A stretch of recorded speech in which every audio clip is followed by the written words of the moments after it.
Bill Michaels Show is on the air. Not much time to spare today. Ben Kenny, how you doing?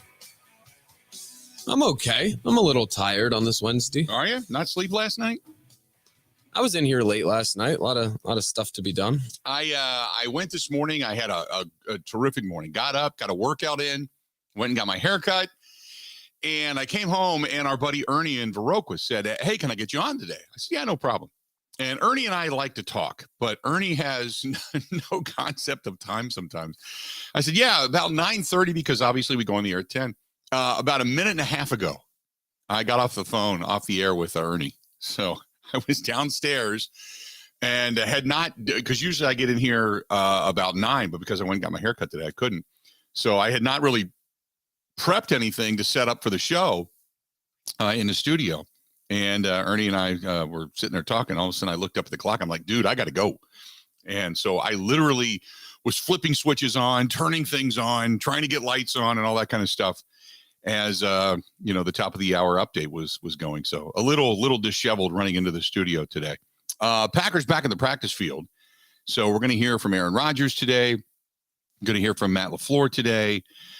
So an interesting day at the ball yard, so to speak. You got a Brewers in a day game this afternoon. The Milwaukee Brewers, I want to start out talking Brewers. And this is the reason why. And this is before Brewers fans listen to the game or watch the game. Or if you still got that interest there, obviously. But this is what I want to start out with today. Do you want to see the Brewers in the postseason? It's a very simple question. I think your gut reaction is, yeah, I want to see the Brewers in the postseason. Is it good for the Brewers to get to the postseason? That's my next question. And here's the reason why. And I know it might sound crazy, but the Brewers have lost 3 straight. We are watching them just disintegrate before our very eyes. Okay. And I know there's still this mild hope at 2.5 games that they're going to make it into the postseason and what have you. Philadelphia, by the way, Ben, you got to be pulling your hair out. Holy mackerel. I am. 5 in a row. I mean, the Padres have won 4 in a row. The Phillies have lost 5 in a row. The Brewers, who were just kind of hanging in there, have had chances. Here's your chance. You could have climbed into this thing, and instead they just take since the Josh Hader trade. Every opportunity they have had, they have completely peed down their leg. Wet the bed, big time. And so my question is and I was out last night for just a little bit, and I get a guy that comes up to me at the restaurant, and he says, boy, the Brewers are hanging in there. If they could just get over the hump. And I said, do you really want to see them there? What happens if they get in and they win a series? Now I always say you got to be good, you got to be, healthy, you got to be lucky, and got to get hot all at the right time. But will that then mask all the problems that we saw down the stretch? Clear problems, the inability to put the ball in play consistently. It's either all or nothing. The fact that the bullpen has not been good. Starting pitching to a certain extent has been up and down. You could throw a dart at a dartboard right now and probably hit a problem. Would it be good for the Milwaukee Brewers to even make it to the postseason? Or is as crazy as this sounds, and you always root for success, but as crazy as this sounds, don't make it to the postseason. Get eliminated and realize actually what the shortcomings are and figure out what you're going to do and how you're going to do it. And now you've taken chances and some things have worked out and some things haven't. I give a lot of credit to David Stearns, Mark Antanasio. I mean, the whole group. It's not like they haven't tried. You can't say they haven't tried. But I think at some point you got to say, we got a bevy of pitchers. We need to bolster the bullpen. I think we need to find a closer after you traded him away. So you've got a boat anchor in left field that you have to run out there just because, right? So what are you going to do? What are you going to do and how are you going to do it? When your best hitter, the best hitter on your team is 262. And I know people say, well, you got to go with OPS. I understand that, but I'm looking at MLB today. I'm looking at ESPN today. I'm watching both of these things this morning. They're still going with they're still going with average for guys that actually put the bat on the ball, put the ball in play, and get on base in that particular sense. It still means something when your best hitter is batting 262. That's it. With a total of 53 RBIs and only 12 home runs. That's Christian Yelich. That's your best hitter. And he's making the majority of the money. After that, Colton Wong is 250. Jace Peterson is 250. Hunter Renfroe's 248. Willie Adames 243. Andrew McCutchen 242. It's just bad. They've scored runs, but they score them in bunches. They'll score 2 runs, 3 runs, 1 run, no runs, and then all of a sudden they'll get 11. Oh, look, and our average is back up. It's been bunches. So between the failures offensively, the failures defensively, this team has committed a ton of errors, and then obviously the pitching breakdown in the bullpen. Got a lot of work to do this offseason. A lot of work to do this offseason for this team. So is it even good if they make the postseason?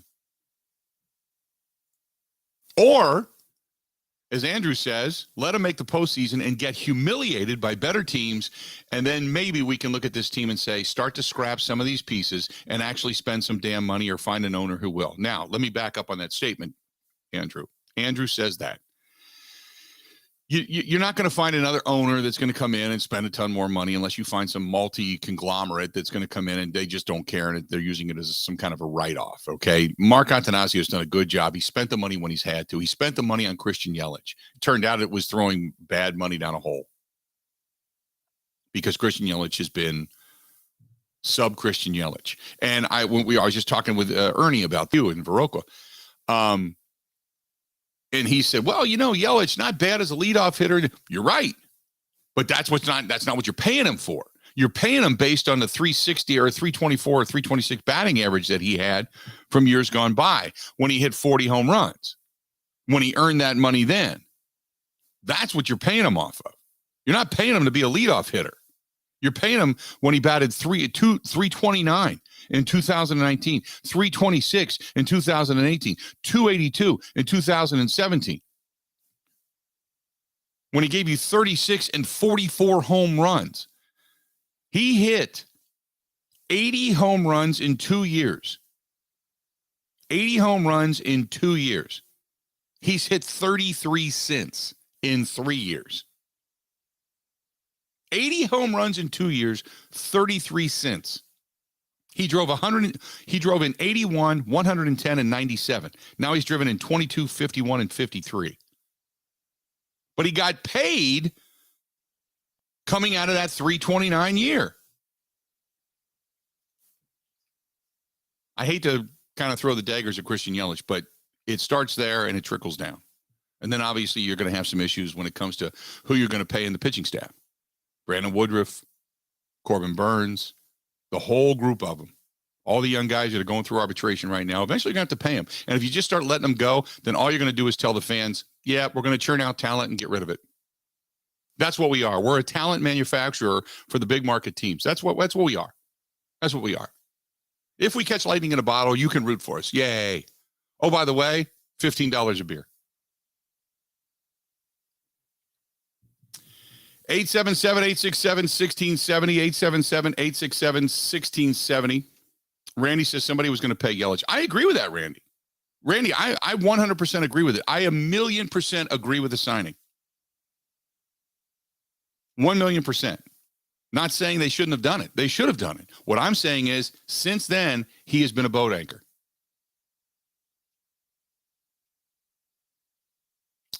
Merlin says, not going to matter if they make the postseason or not. Management knows the team is subpar. Did I hear the average of all Major League Baseball players is like 245? Yeah. The total average of Major League Baseball is 245. It's like 242 or something like that. Something crazy. It's bad. So do we then lower ourselves to say, well, God, we're better than the average? Or do you say, no, we need to be a lot better? Need to be a lot better. Todd says the owner's profits were over 168 million last year, and the fans' numbers are just as big this year. He just doesn't want to spend the money. Ash says, do you think that the aspect of hitting is symptomatic issue from a AAA and AA to the Brewers themselves? They have had a long-standing issue of questionable hitting. I think, and I go back to what Todd Rosiak said on this program about 3 weeks ago, and I think it's very real. I think pitching is far out advanced hitting. When you've got guys it used to be an anomaly to get a guy to throw 90, 95 miles an hour. Now everybody does it. And the old adage was, well, get the starter out and get to the bullpen, because the bullpen were guys that weren't good enough to be starters. So therefore you put them in the bullpen, they get a couple of outs and move on. Well, now you got a lot of these guys that are specialists in the bullpen because you've got 5 guys that can throw 95 miles an hour for the most part. So the next guy coming in throws 95 to 97, and the guy after that throws 95 to 97, and then your closer throws 100 with movement. Pitching has gotten so much better. And I think that's very real. Very real.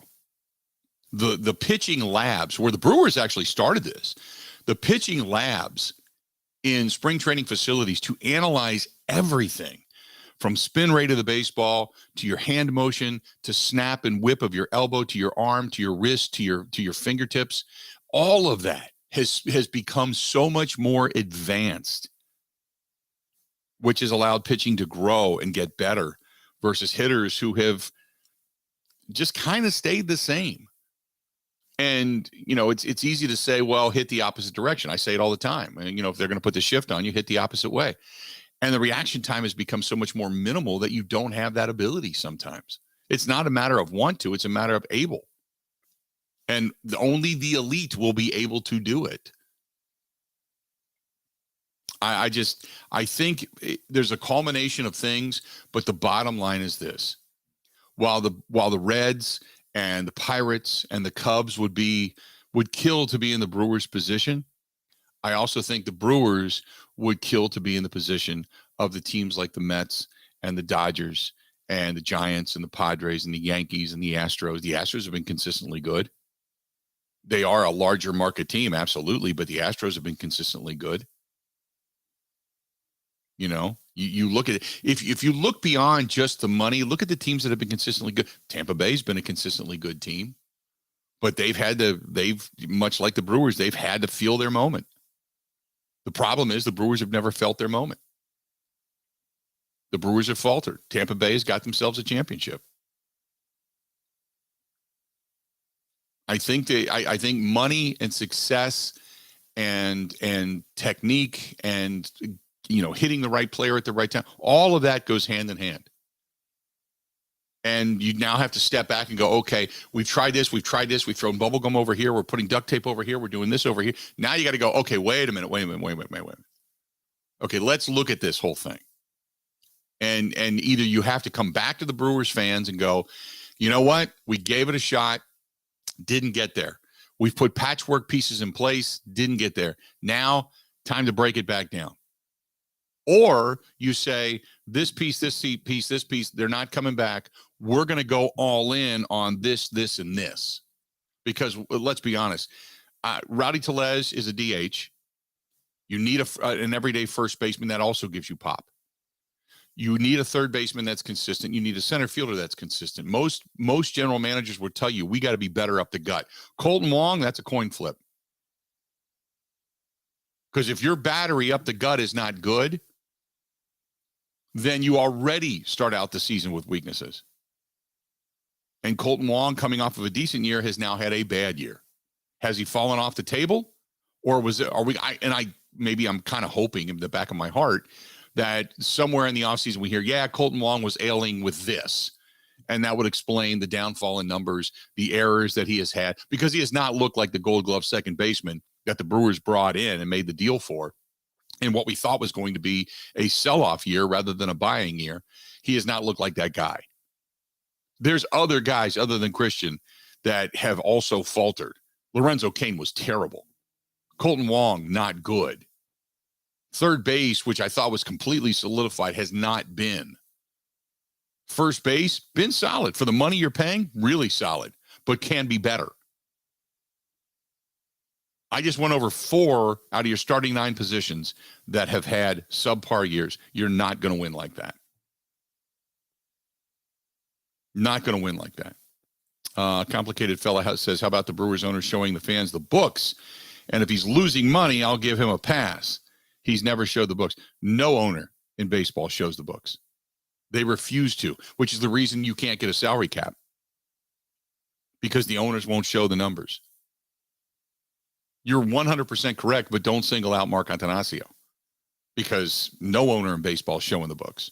None of them. They just claim it. You know, the Ricketts claim to be losing money. You know, the Yankees say how hard it is to make money.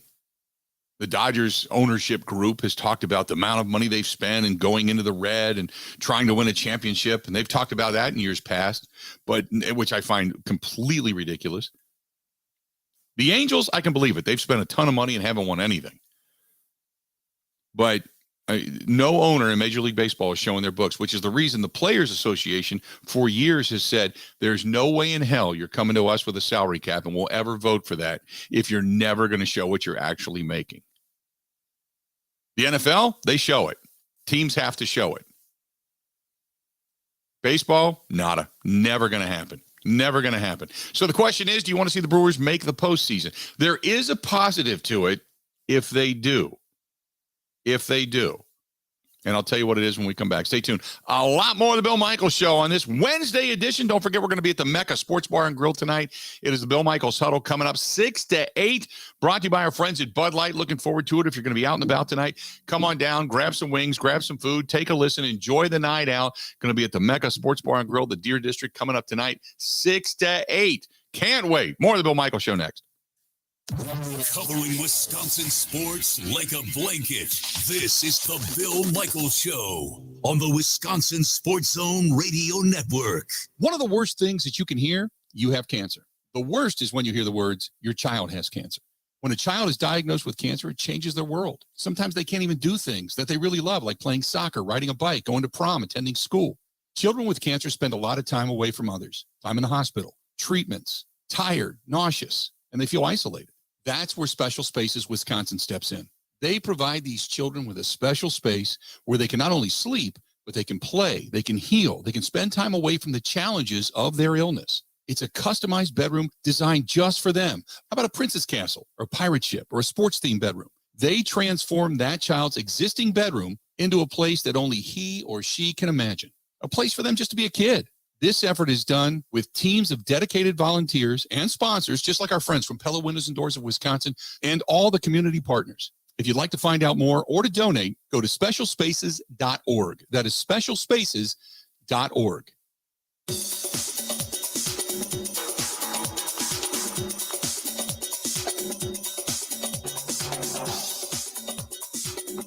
Bill Michaels will resume in 3 minutes.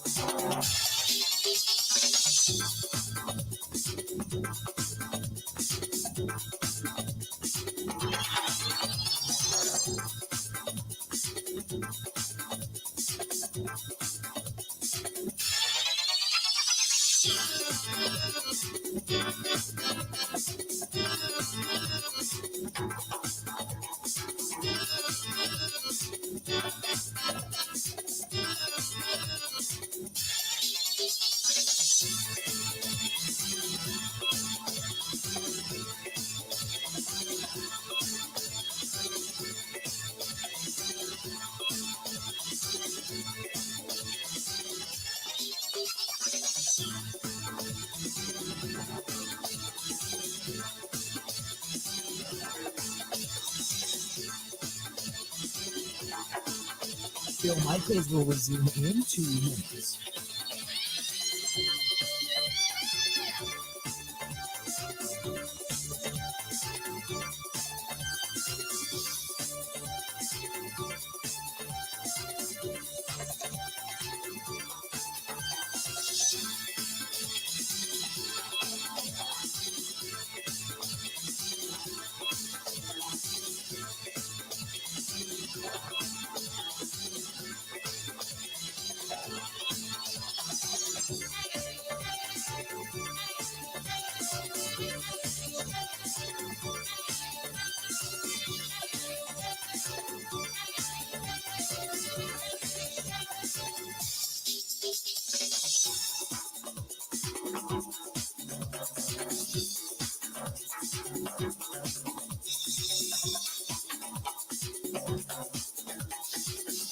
Bill Michaels will resume in 1 minute.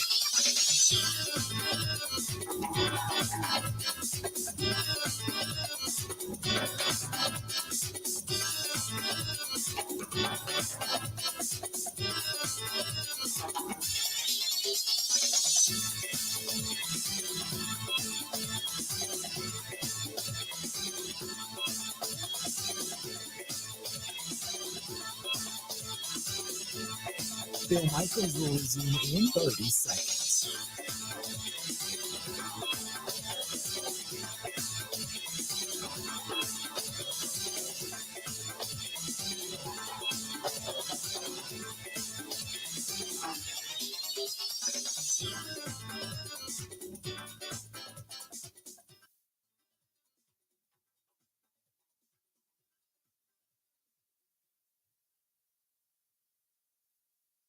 You got to hit it, bang it, rock it, put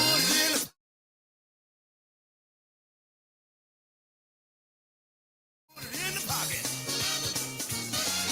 If you got them, you don't want them. Tell you that right now.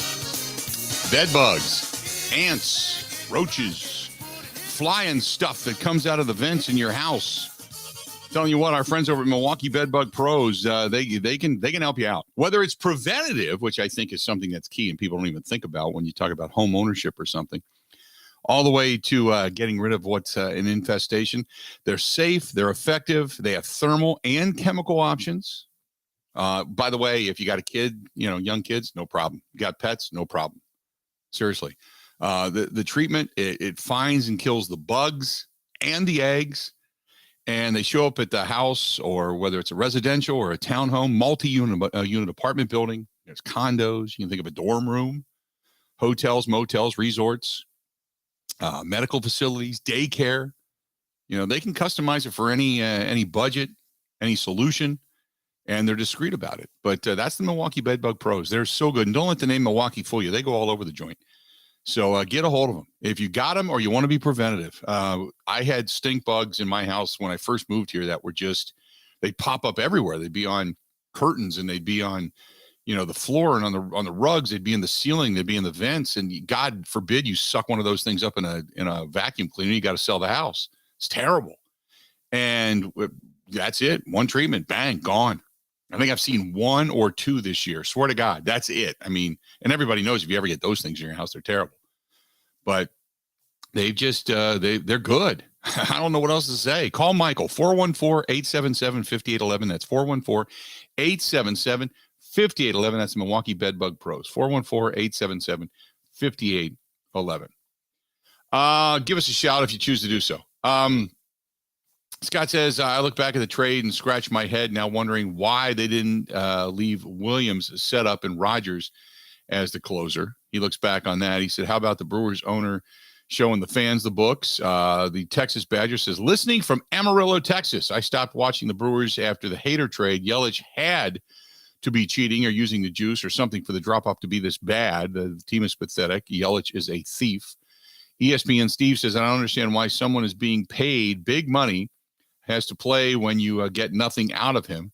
Put him on the bench and leave him there because he's $1 million paperweight at that point then.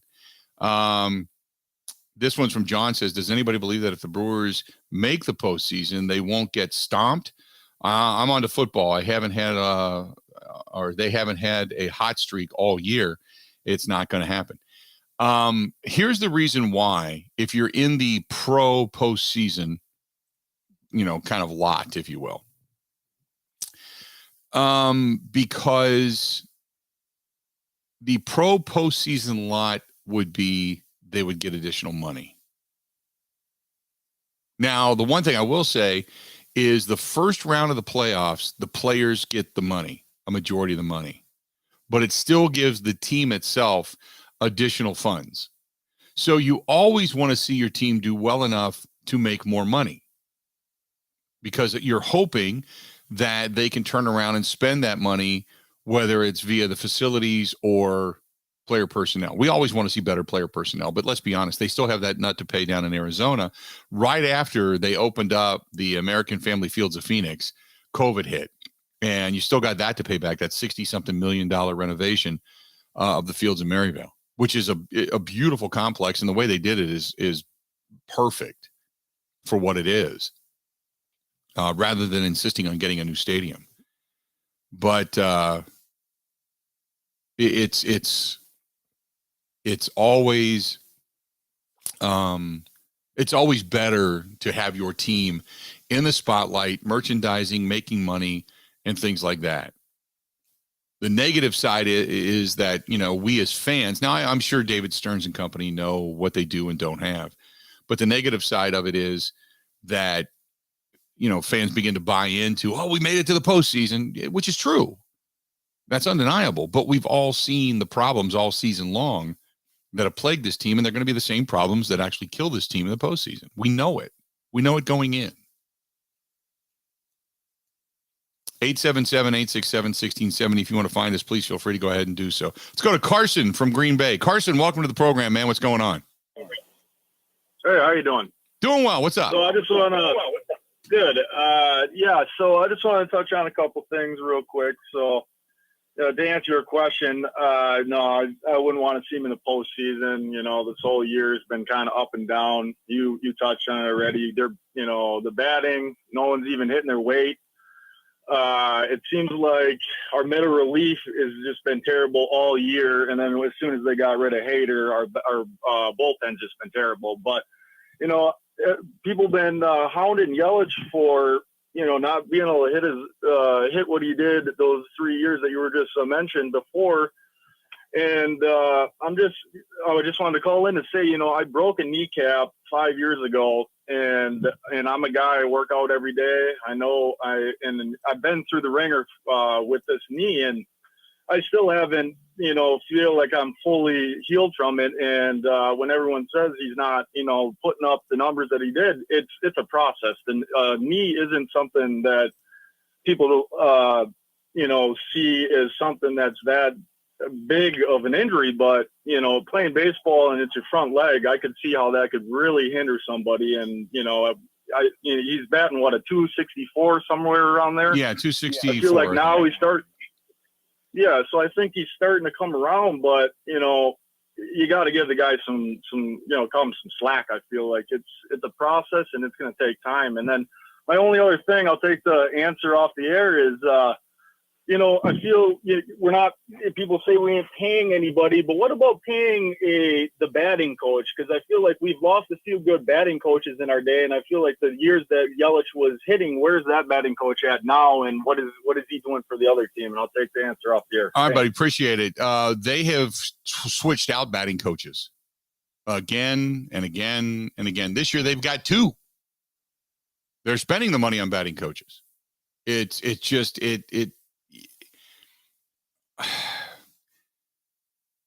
you'll have a batting. I think batting coaches, let's be honest, I think batting coaches are overrated. What batting coaches do, they set up the video room. They look at things that work for you. They look at things that don't work for you. They then pair that up with the pitcher you're about to face, so you kind of know what's coming at you. That's all they can do. They can see if there's a hitch in your swing and your giddy up, so to speak. If you're doing something, not if you're dropping your hands or not leaving your hands up or not leaning back, they can pick up those nuances. But that's it. After that, it's kind of like, okay, how do we get from point A to point B to train you to get back to what you were doing or keep you doing what is working? So that's what a batting coach does. After that, it's up to the player. It's hand-eye coordination. It always has been. It always will be. I had a lot, and I know it's probably not the best reference considering his character, but the guy could hit the hell out of the baseball. I go back years. I had a sit down one day with Pete Rose about hitting and hitting coaches. And granted, things are much more advanced now, but Pete just said, look, all the hitting coach ever did for him was notice if he was not leaning back on his leg or if he was doing something different in his stance. And then what he said was, this is the strength of the pitcher you're about to face. That's it. After that, it was up to him. He said, it was just basically hitting off the tee, getting a good level swing, making sure that your hand-eye coordination, the bat was hitting the barrel, or the ball was hitting the barrel of the bat when you had your arms fully extended. You rolled your wrist properly. I mean, it was just, it's as simple as that. Sometimes we make it so unbelievably complicated that the most simplest thing becomes a complicated failure. So batting coaches, But going back to when you talk about Christian Yelich and knee, that to me doesn't explain the arm from the outfield that we saw in that Cincinnati series. Looked like a 12-year-old picked up a baseball for the very first time and tried to throw it to third. When people went, what the hell was that? Now, maybe you lose your grip on the ball. Maybe you don't have a handle on it. But we have seen numerous, encounters this year where throws were to be made and they were lollipops, man. And when you see things like that, and I'm not saying he did or didn't do anything. What I'm saying is his perception becomes reality in a lot of people's minds. When you see a physical decline in the ability to throw the baseball and hit the baseball with consistent power, people start to go, wait a minute. Either you're getting old or you were doing something before. I give you the knee. I'll give you the knee for a year and a half. But this is now going on 2 years, 2 or 3 years. And it's at what point do you say, okay, well, if it's the kneecap, then the kneecap is going to be consistent failure throughout the rest of his career? Or do you say, okay, something else is going on here? Good call, though. 877-867-1670. Hit us up. More of the Bill Michaels Show coming up next. Ready? This is the Bill Michaels Show on the Wisconsin Sports Zone Radio Network.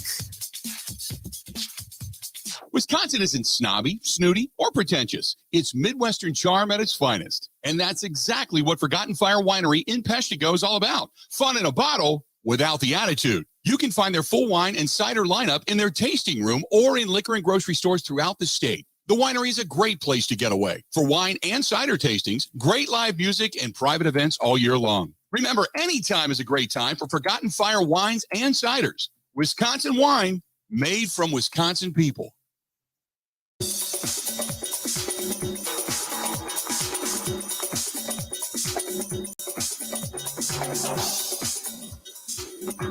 Bill Michaels will resume in 5 minutes.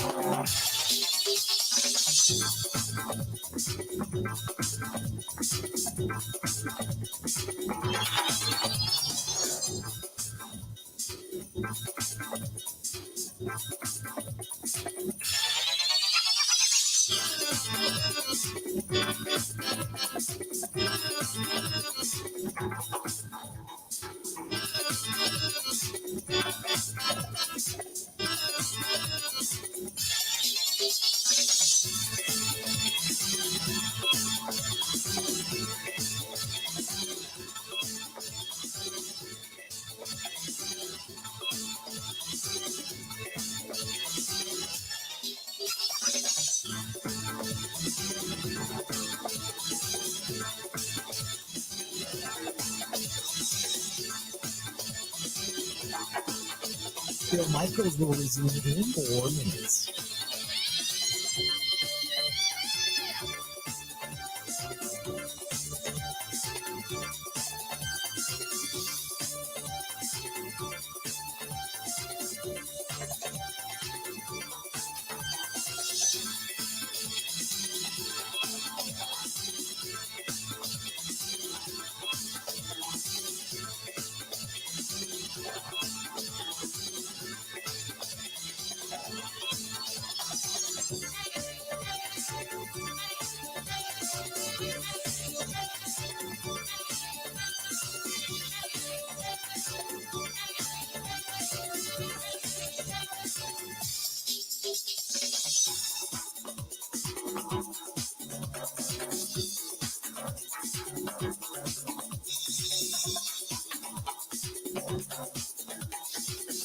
Bill Michaels will resume in 3 minutes.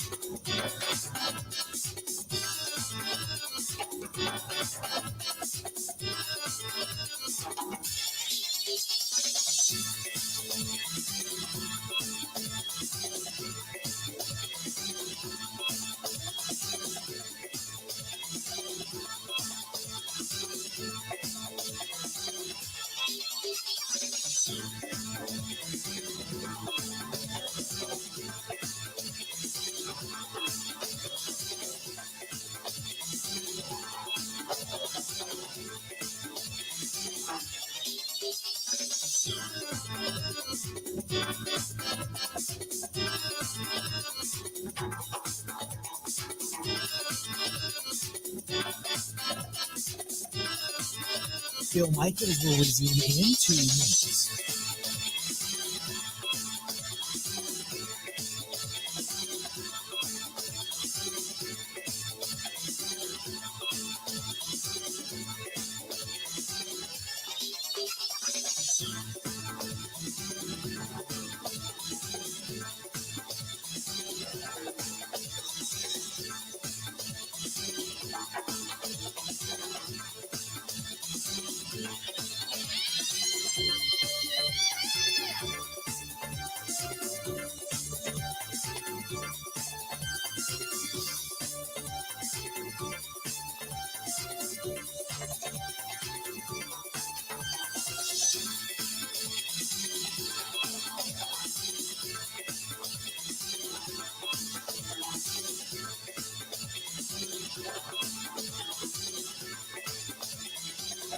Bill Michaels will resume in 1 minute.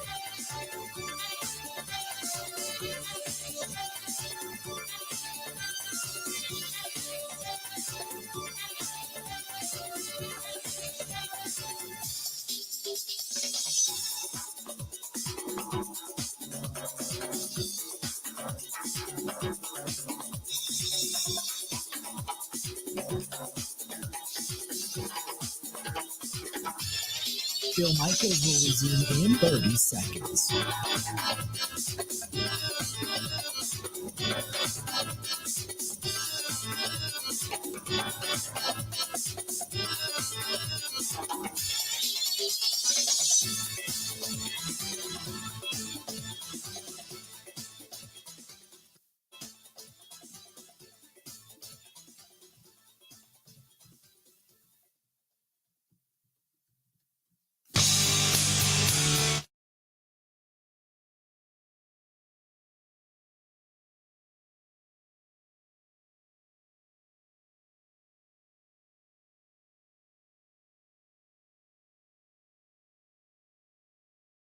Glad to have you. The Bill Michaels Show continues on. Great destination that tends to get forgotten about quite a bit, and that's our friends at Great Lakes Dragaway. Great Lakes Dragaway down in Union Grove, Wisconsin. And Saturday, September 10th, they got a grassroots racing day for everybody. They got any vehicle can run down there, as a matter of fact.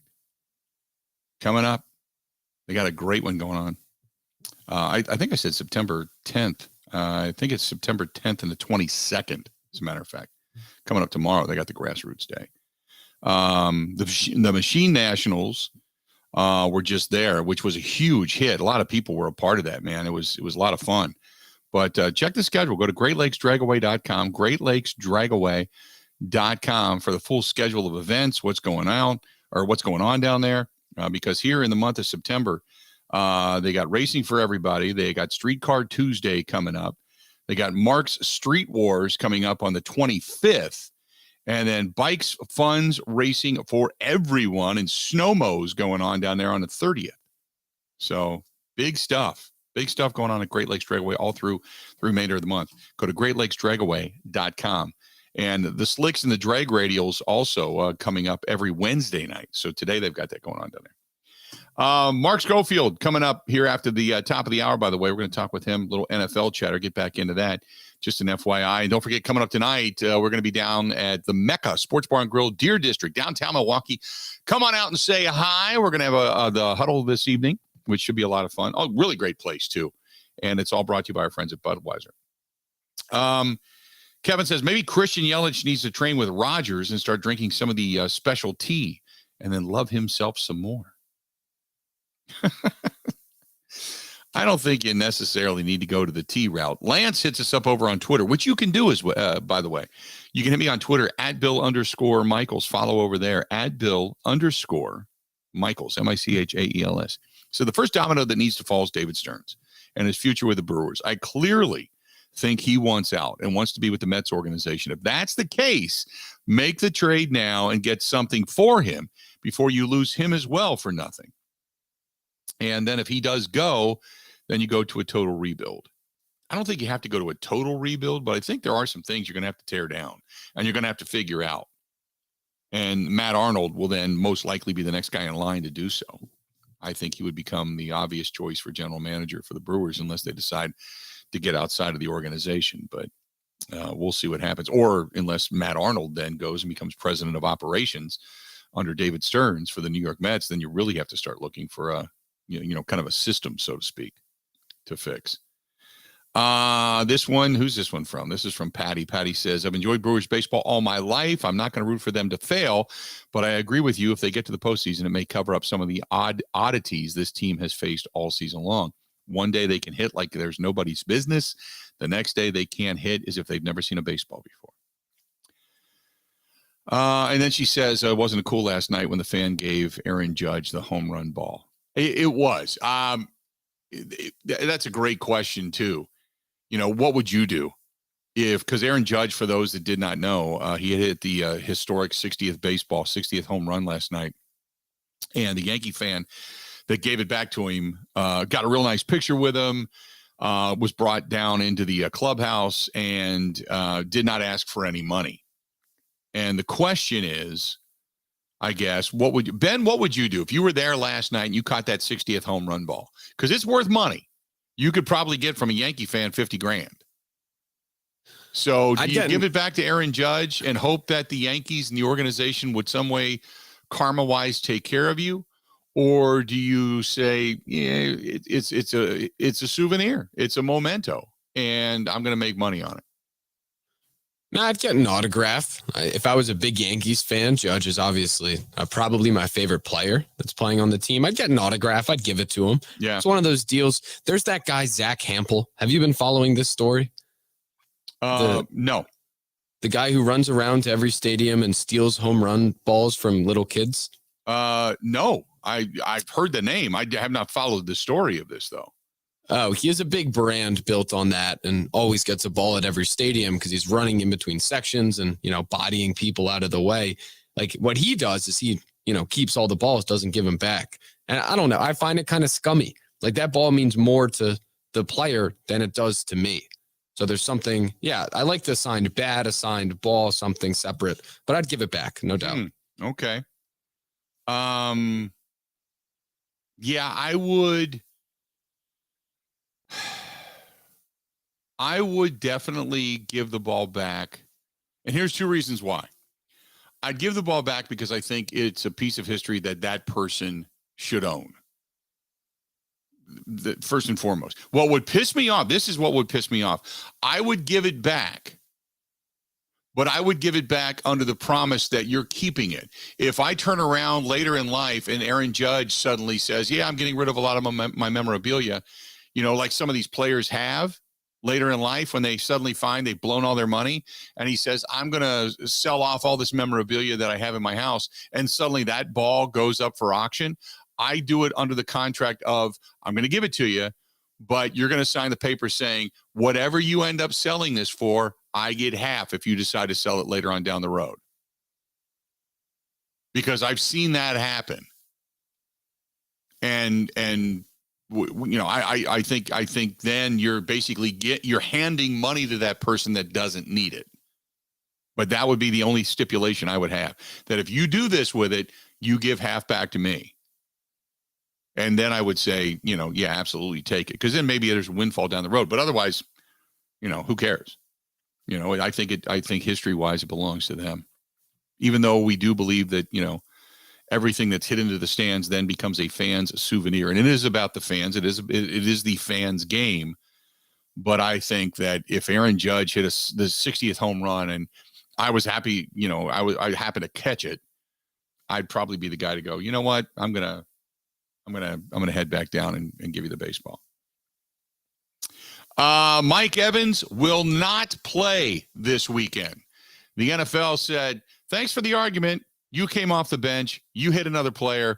No. And by the way, in addition to that, the NFL also came down on Bruce Arians. If you remember watching the entire with Lattimore and the jaw jacking that was going on, not only did Mike Evans get involved in the brawl, and it really escalated after he came off of the sideline, but the Tampa Bay Buccaneers coach / Todd Bowles / GM / Bruce Arians, they gave him a warning about his conduct on the sideline as well, telling him future similar conduct will result also in disciplinary for him and the club. He now works in the Bucs front office as a senior assistant to the general manager. He's not even the head coach anymore, remember? And he was the one down there on the sideline walking onto the field, jaw-jacking with Lattimore. So he ain't even a coach. Think about that.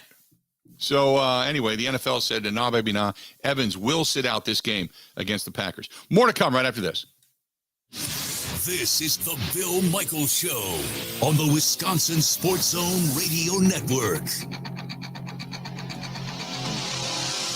Gina Della from Pella here. Wayne Larrabee and his wife Julie took advantage of our wide range of beautiful wood designs that can be painted, stained, or unfinished to complement any decor. We have a lot of windows in this house. You match the craftsmanship of the woodwork around those windows to a T. That's a talented group of people doing that. We like our wood tones, and so the ability to have wood tones some places and the white windows others, it worked really well for us and allowed us to have exactly what we wanted. Pella's team of expert installers always provides service of the highest quality, starting with an in-home consultation and ending with no hassle or mess, leaving nothing but perfect results that stand the test of time. We have the best wood warranty in the industry to prove it. There's no reason to wait any longer because right now, put no money down, make no payments, and be charged 0 interest for up to 24 months. At Pella Windows and Doors of Wisconsin. Get started today at PellaWI.com. Expires 9/30/2022. Certain restrictions apply. See showroom for details.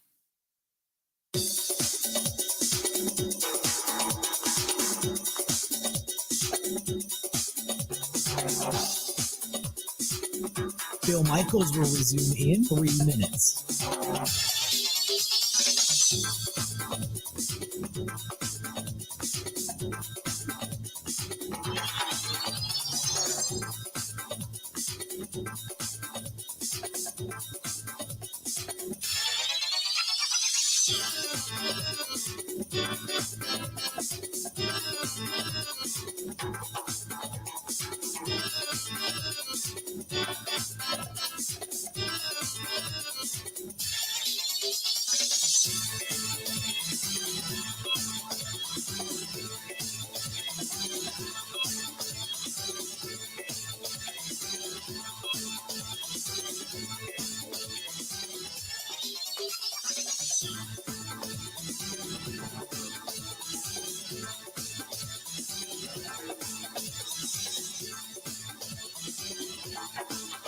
Bill Michaels will resume in 2 minutes.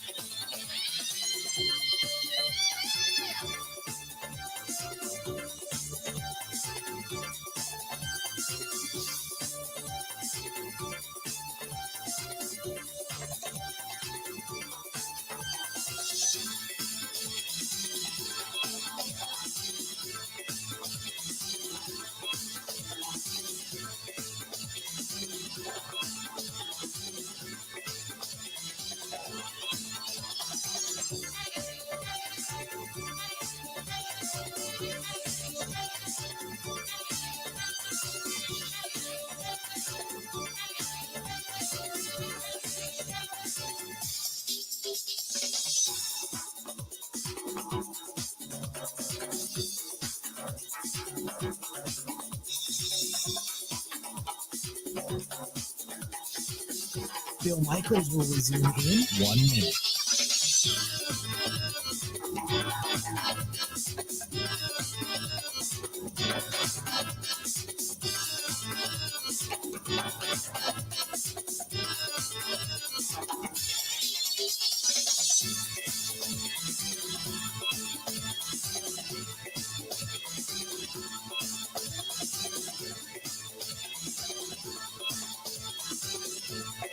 Bill Michaels will resume in 30 seconds.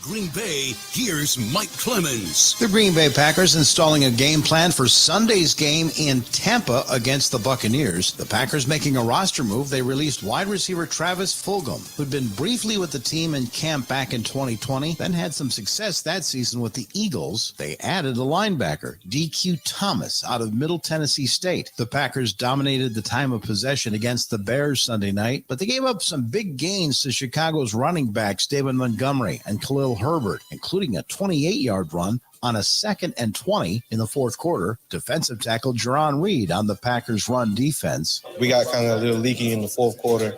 I think we still gave up too many yards, but it's something we can go and hold on and see. Go to the film, see what we can work on and do better when we come in this week in practice. Packers head coach Matt LaFleur. Yeah, it wasn't good enough. Certainly on that drive, I think we can all acknowledge that. They did a nice job. I got to give Getsy credit because we put more of our pass coverage defense out there, in terms of our nickel. They gutted us on a couple powers for big yardage, and that's why I got to give him a lot of credit for just staying disciplined with that approach. The Buccaneers beating their NFC South rivals, the Saints, in the Superdome 20-10, where some fights broke out between the Bucs' Mike Evans and Saints defensive back Marshawn Lattimore. Tom Brady on Evans' ejection and possible suspension. Mike and Marshawn, they've had their own battles over the years. And look, I think just sometimes the emotions get the best of us. And I love Mike. And the fact that Mike would come out there to defend me, in the end, emotions are a part of sports. Sometimes they boil over. It's an unfortunate circumstance. I don't think it deserved any type of suspension. I think that's ridiculous. That's Buccaneers quarterback Tom Brady. In Green Bay, I'm Mike Clemens on the Bill Michaels Show.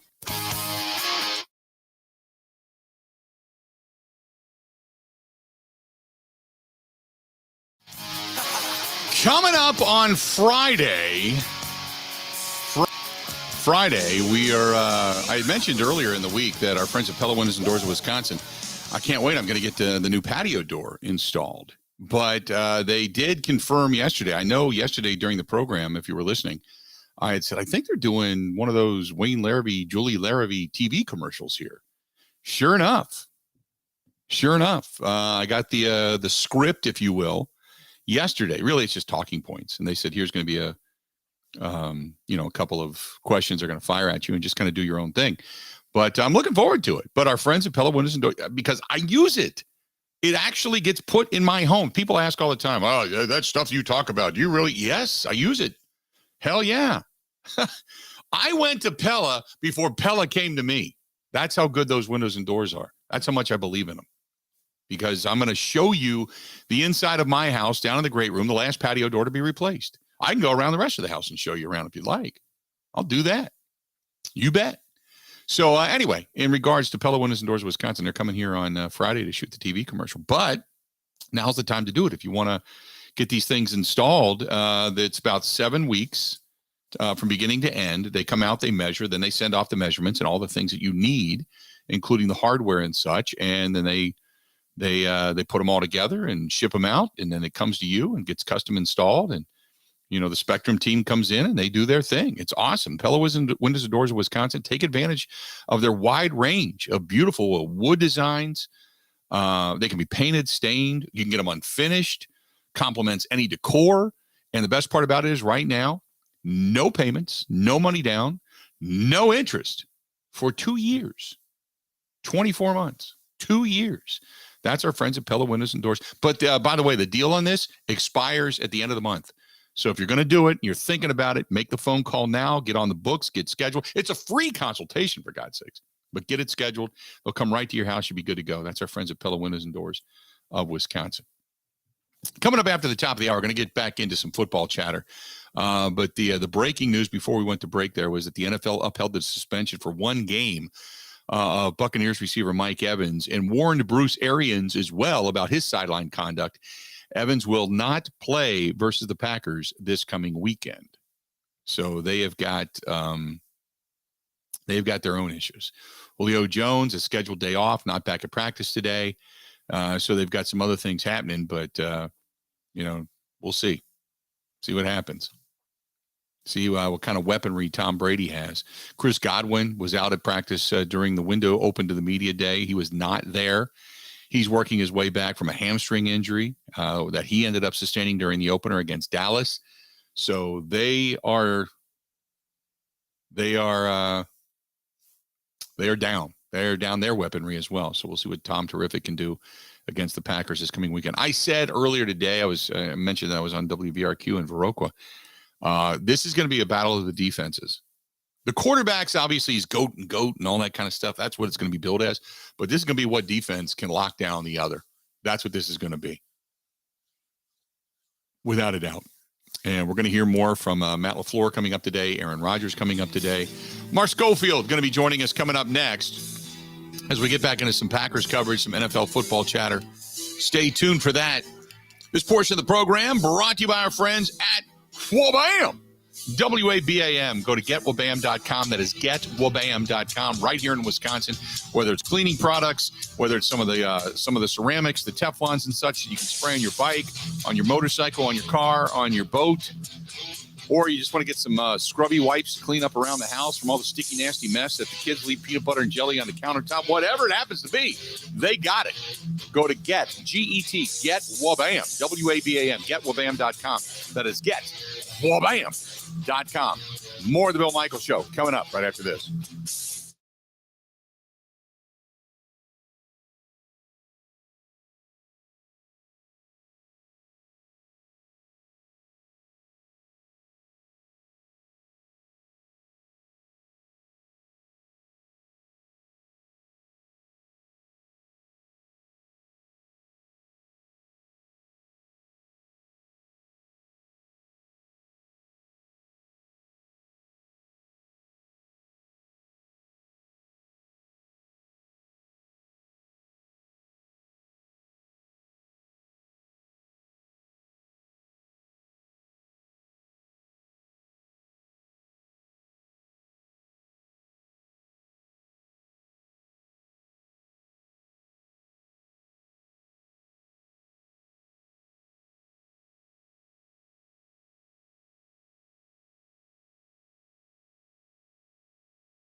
The program, glad to have you. The Bill Michaels Show on the air. Good stuff. Hour number one, talk some baseball. And now, get into a little bit of football and talk to our buddy Mark Schofield. Talks from SB Nation a lot about, it's the NFL, obviously. And he now joins us on the hotline. Mark, how you doing, pal? I'm doing well, Bill. Great to be with you again. Fantastic week 2 action to talk about. Excited to get into it. Yeah, let's talk about the games that happened on Monday night, because I really those two impressed the hell out of me. I think we looked at maybe the best two teams in their conferences, and that being the Buffalo Bills and then the Philadelphia Eagles. Let's start with Buffalo. They came out and just torched the defending champions. They did it again in fine fashion on Monday night. Are they clearly the best team in the NFL right now with only 2 games under our belts, we'll say? Right. I mean, it is early. It is only 2 games, but I think right now they're the best team in the NFL, and I think they're the toughest riddle to solve right now. I've actually got a piece up on SBNation.com right now about what the Miami Dolphins are going to face this week, because the thing about the Bills right now and the thing about Josh Allen and that passing game is they have an answer for everything. I mean, we talk so much right now about 2 deep safety looks, cover 2, cover 4, quarters, however you want to term them, and how that's what defenses are using to try to slow down these passing games. But Tennessee tried it, and Josh Allen sort of carved them up. He was throwing crossers. He was throwing underneath. He was attacking in the middle of the field between the safeties. So then Tennessee said, all right, well, this isn't working. We'll bring that safety down into the middle of the field and try to take that stuff away. And immediately, like the very next play, he goes up top for a big gain to Jake Crumrow on a go route along the sideline. They have an answer for anything you want to do defensively. Now, this week, look, they're going to get Josh Boyer. They're going to get Miami in that sort of cover 0 pressure look that we've seen from them. And in the 2 meetings last year, that's what they did. It worked at times. They were able to get pressure on Allen. They were able to, force him into some throwaways. But late in the game, when they were playing against each other in week 8, they dialed it up again. Allen stood in the pocket, hung in there, waited till the last second. Now you've got man coverage all across the board with no safety help, throws a touchdown to Stephon Diggs, game over. They've got an answer for everything on offense. And so when you have that kind of ability to put points on the board, it plays into then pinning your ears back on defense, letting Von Miller, Gregory Rousseau just get after it and, force turnovers, create opportunities for big plays on the defensive side of the ball. They've got an answer for everything right now. That's why they're the most dangerous team in the NFL. The Philadelphia Eagles did something that the Packers obviously couldn't do, and that was 1, cover Justin Jefferson, and 2, they put pressure on Kirk Cousins, forced him into some bad throws, shut down Dalvin Cook, and looked like world beaters. So are the Packers that bad, or is Philadelphia that good, or does the truth lie somewhere in between? Normally I'm of the mind that with questions like this, the answer lies somewhere in between. But I think in this case, this is more about the Philadelphia Eagles and how good they are. And, we can take the offense and put that to the side, because I do want to sort of start on the defensive side of the ball.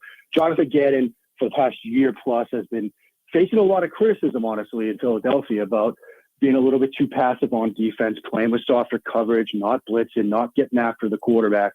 They changed that script a little bit on Monday night. They got after Kirk Cousins. They brought some blitzes. They played with some more aggressive, blitz packages, coverage packages in the secondary, and you saw the impact. They forced a lot of mistakes from Cousins. Receivers and quarterback were not on the same page at times in that game, which led to some turnovers. And they really sort of showed that, look, we can change things up defensively. We can be a bit more aggressive, and it is going to pay off for us by generating turnovers and giving Jalen Hurts some half fields or short field situations. So very much a defensive story in one part, but of course it comes back to the offense, and it comes back to Jalen Hurts, and it comes back to his development as a quarterback from the pocket. And we saw that on their opening drive. They had a 3rd and long, and it was one of those longer development plays where last year, maybe even last week against Detroit, when that pressure starts to come in off the edge, you would see Jalen Hurts pull it down and try to create something with his legs. Instead, he hung in there, waited on the concept, drilled A.J. Brown right between the numbers on a deep throw to move the chains on 3rd down. They finish it off with a touchdown drive. He goes 5 for 5 on that opening drive. Jalen Hurts has taken the steps he needs to as a quarterback from the pocket that are going to be huge for that team. So I think it was a complete effort from that Eagles team. And right now, look, they look like the best team in the NFC. The Packers and what they did on Sunday night against the Bears, on one hand, a lot of good defensively between the first drive and the last drive. They played a lot of good defense. I don't know how good the Bears are. I think that was a little bit of an apparition in that win in the monsoon against the 49ers and against Trey Lance. So tell me what you thought of that Packers contest on Sunday night. Right. I mean, I think a lot of, the storyline out of that is that the Bears are not good. The Bears are struggling. They're struggling offensively. And then we kind of did expect that. I think you're right. The monsoon on, opening week against San Francisco kind of, clouded that picture with respect to how good the Bears are and what the 49ers were dealing with. With respect to the Packers, though, I think this is kind of what we thought we were going to see from them throughout the season as we headed into the year. They were going to try to find a way to get Aaron Jones involved, and they certainly did. Trying to get the ball into his hands, create some mismatches with him against linebackers and safeties, try to get the ball to him in space as much as possible. I thought that was a very good, effective part of the game plan. In terms of what this defense did, a lot of it comes down to the fact that the Bears don't trust Justin Fields, or at least it doesn't seem like they trust him right now. But you saw flashes of what this defense could be. You saw some flashes of athleticism throughout, the defensive front and on the second level. And so I think this was a nice get-right opportunity for the Packers, and they took advantage of it. This was more what I expected to see from them this year, so it was good to see from that perspective, and you want to see them keep this rolling. The Packers with a big game coming up against Tampa Bay. Now, we just find out Mike Evans will not participate in this contest because of the suspension. It was upheld today by the NFL. Bruce Arians also warned for his conduct on the sideline. But what does this mean for Tom Brady? And the fact, and I had mentioned this earlier, that I thought Akeem Hicks might be able to come back and play in this game because when he was a Bear, he could hardly ever play against the Packers because he was always hurt. And it turns out he's not going to be playing in this contest again this week either. So you tell me how strong that defense is. And Tom Brady, without his weaponry, without Julio Jones, without Mike Evans, Godwin coming back from a hamstring injury, how much are they hamstrung because of all of this? They're extremely hamstrung right now, Bill. And there's another injury that just sort of came out in the last hour. Their backup tackle, Josh Wells, is out. Donovan Smith, their starting left tackle, didn't play because of an elbow injury last week. If Smith can go, that would certainly help Tampa Bay. But if now they're down to their, third string left tackle, that's going to be another huge problem for Tampa Bay. Brady did not look comfortable at times against New Orleans. He did have the touchdown later in that game, but early seemed unsettled in the pocket. New Orleans has had sort of Tom Brady's number from year to year since he's joined the Buccaneers. That offense isn't quite clicking right now. Now, the defense, they forced some turnovers from Jameis Winston. They were able to create some pressure. They were able to do some things up front, which forced Winston into some mistakes, particularly late in that game when he was pressing a little bit and trying to come back. But the Buccaneers are really banged up right now. And especially if Smith can't go now with Wells out and headed to IR, you're talking about a quarterback in Tom Brady that's your prototypical stationary pocket quarterback, and now you have a chance to come after him. Let's not forget they're playing with a backup center. They're playing with some backups on the interior of the offensive line as well. There's an opportunity for Green Bay to really get after Tom Brady this weekend, and if they're able to do that, it's going to make it a long afternoon for Tom Brady. Speaking of Donovan Smith, he was not at practice today, just an FYI. So we all know that he was not there today either. That being said, now you got Aaron Rodgers, who, like you had mentioned, that offense looked a lot like we thought it would. The one thing that I'm looking at is I don't see anything over 20 yards downfield. And other than that opening pass to Christian Watson that he dropped in the game against the Minnesota Vikings, you're not seeing them take many shots downfield. It is now granted, when you can run the ball the way they did, you don't necessarily have to, but you tell me, who's the downfield guy for this team right now? Who's the guy in the 2 minute drill that you're going to start firing the ball downfield to? Yeah, I mean, I think, Bill, that's a big question facing Green Bay right now. You don't quite see that receiver that looks 39. You just need somebody to win on a 9 ball or win on an 8 route. Somebody that you trust that maybe Watson gets there. Like you said, you had that initial shot play downfield to start the season. They ran a great route, just didn't finish the play. And maybe as he gets more opportunities, I'm somebody that tends to believe that, look, drops are a noisy statistic. He's going to be able to finish some of these plays. But right now, that's the big question because, when it's 1st and 10 or 2nd and 2, you can dial some stuff up and you perhaps create some mismatches.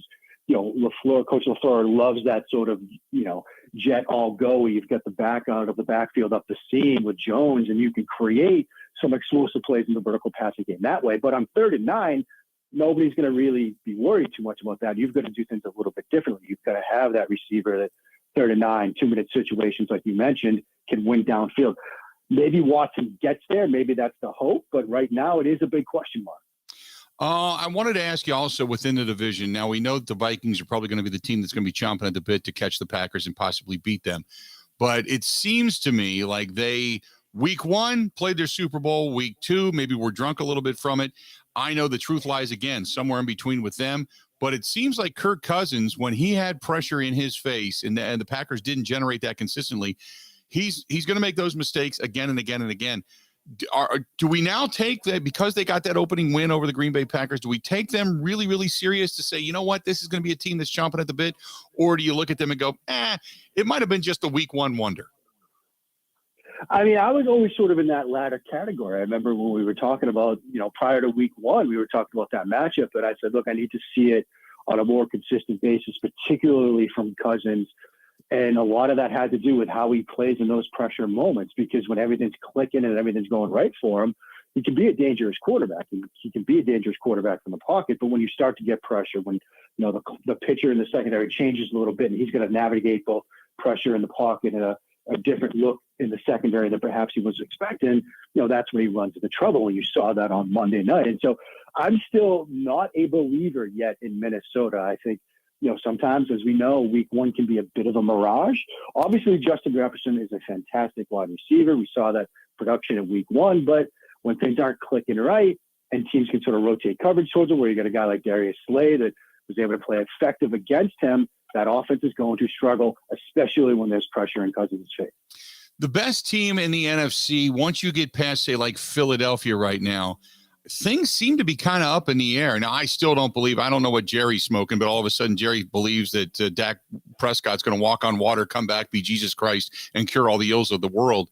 But who are some of the top 2 or 3 teams, 4 teams in the NFC right now? Do you put the Packers in that list, or do you think, well, they're still LA, but they're without their pieces? Tampa Bay's banged up. We were talking earlier about maybe a Super Bowl team out of New Orleans, and I don't necessarily see that. Who's the better teams right now in the NFC?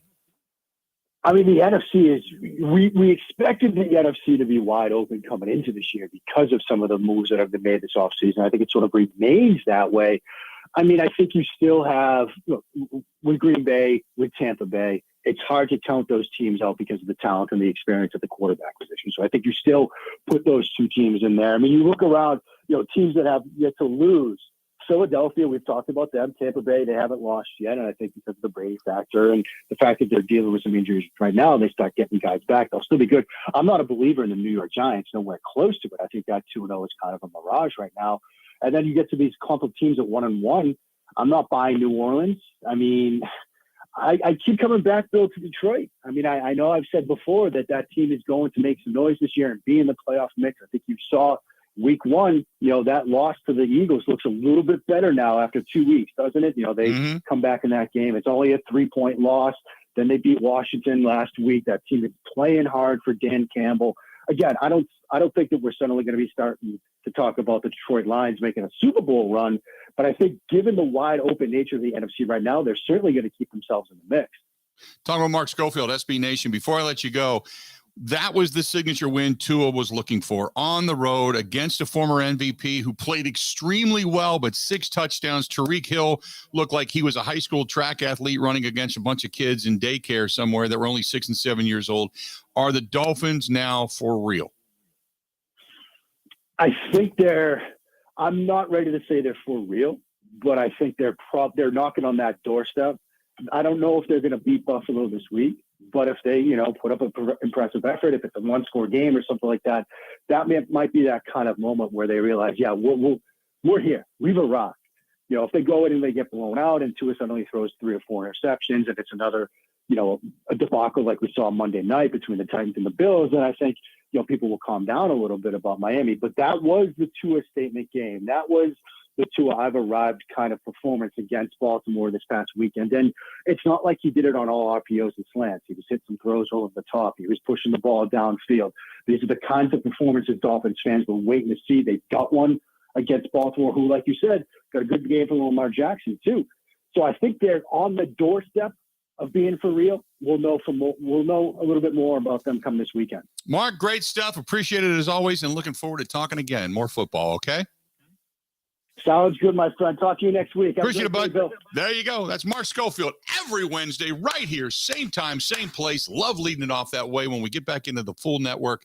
Good stuff from him. SB Nation, read his stuff there. Good stuff. This portion of the program brought to you by our friends at Quick Trip. Right now, they're giving away a Winnebago Revel. You know what that means? It's like a pro camp. You can get one of those things. It looks like a big old camping van type of thing.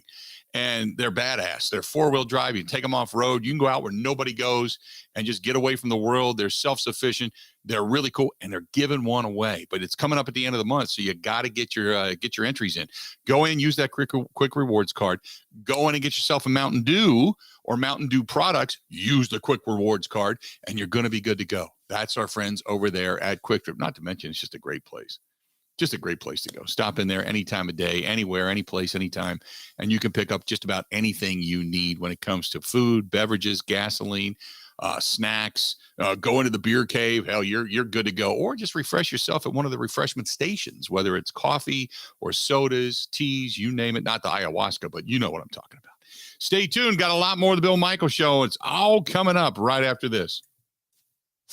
Covering Wisconsin sports like a blanket. This is the Bill Michaels Show on the Wisconsin Sports Zone Radio Network.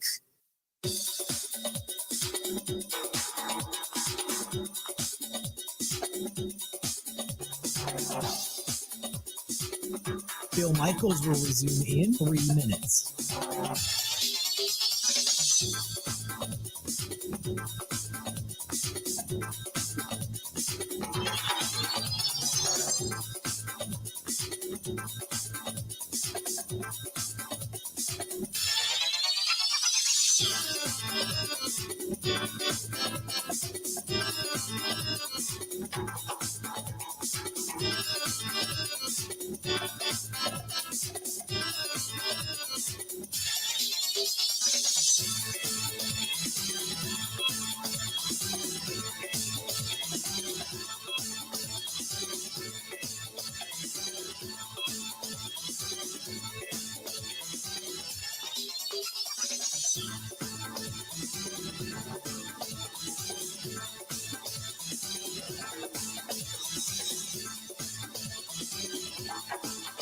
Bill Michaels will resume in 2 minutes.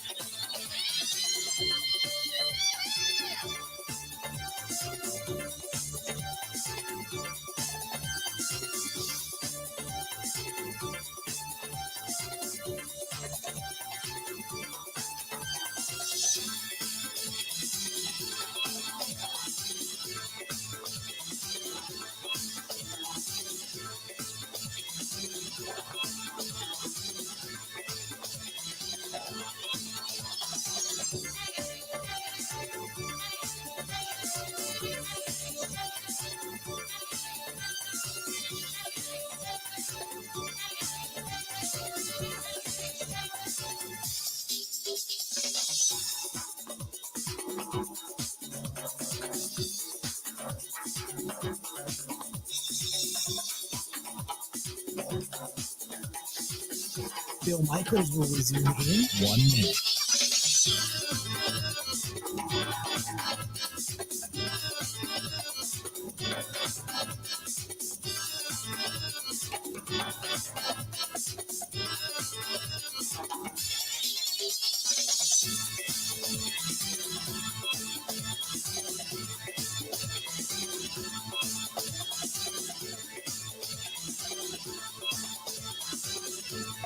Bill Michaels will resume in 30 seconds.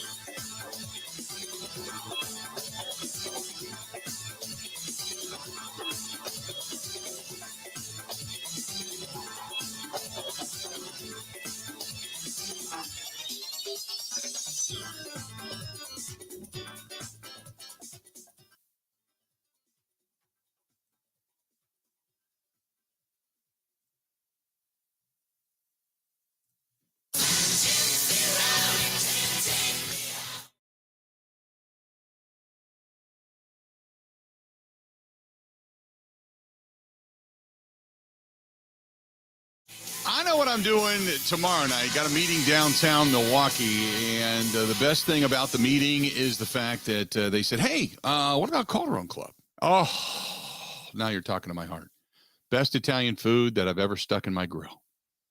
Goes back when I was a kid. My uncle used to own a 5-star Italian restaurant in Cincinnati. Oh, love it. Going to head down to Calderon Club, downtown Milwaukee, Old World 3rd Street, right across the street from the Hyatt, and you get the Bill Michaels, which is chicken marsala and penny sashina, and you put it all together on. It's a half and half, and it's so good. And they pair that up with Cider Boys and from Point Brewing, and you get a little bit of the eggplant ahead of time, and you get the marinara dipping with that, and it's crispy and it's oh my God.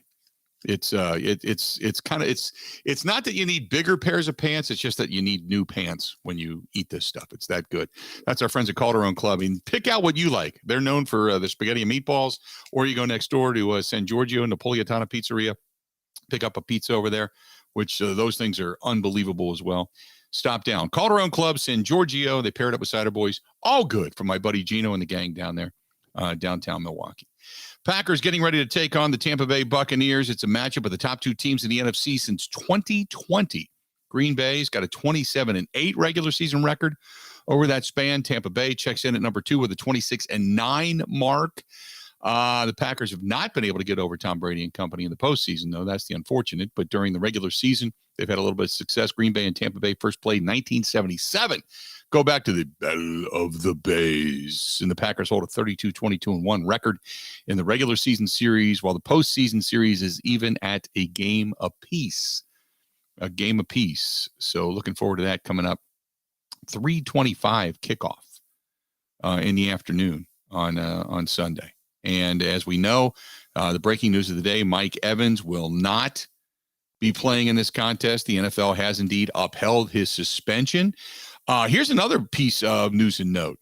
See, Brady and Todd Bowles had agreed that Tom Brady, knowing what he knows and being who he is, doesn't have to practice on Wednesdays. Brady had said, I'm going to try to, make sure my body's good, getting up there in age, so he's not going to practice on Wednesday. Todd Bowles commented and confirmed that on Monday.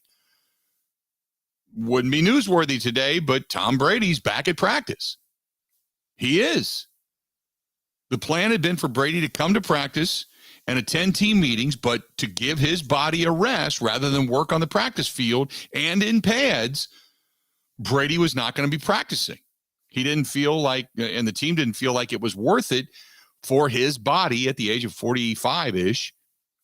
So he was going to get that day off. Today, he said, got to work with the receivers. No Mike Evans. Godwin's nursing the hamstring. You still got Julio Jones out. He said, I got to work with these guys. Oh, wait a minute. When you don't have your full complement, your normal guys, your security blankets to throw to, you got to go to work? There's a novel concept, isn't it? But Brady is back at practice today. He wanted to get more work with the younger receivers. They're going to have to get kind of a bigger share of the throws now that the suspension's been upheld and the injuries continue to mount. So there you go. Tom Brady back at practice. That's the big news of the day. Is that leadership, Ben Kenny? Is that something that maybe we should pay more attention to? I don't know what to make of it because it's kind of ridiculous that it is even a story. I know, He's right? practicing on Wednesday and we're talking about it. So it really feels in that room, it feels like more is going on than we'll ever know. Like Brady doesn't spend any time talking to the media. It's very closed off. We'll get little inklings. I feel like it's all going to open up once he retires. Once he retires, we'll find out who the real Tom Brady is. If Tom Brady is the leader and the guy that everybody thinks he is, if he's an ass, or if he's an ass, but he still gets the best out of you, which we've all been there, done that with some people, all of that stuff. We'll find out if he's that guy for sure or not. One of the two. I agree with you. I think something's going to come to fruition at some point regarding all of this. But Tom Brady back at practice today. Normally that's not a big deal, but today it is. 877-867-1670, 877-867-1670. You want to find us, please do it. This one's from our buddy Tim. It says, any discussion today about the two defensive rookies from Georgia? How are they performing? Well, okay, let's first and foremost start with the backer, just for the fact that they have not given a lot of rotation up front to Devontae Wyatt. He's not seeing a lot of snaps right now. He's just kind of been told, just kind of hang in there, you'll get your time. Quay Walker, on the other hand, has proven to be a guy that can play sideline to sideline. He can cover. We've seen that. He is, for as young as he is, into the league, and I'm talking into the league.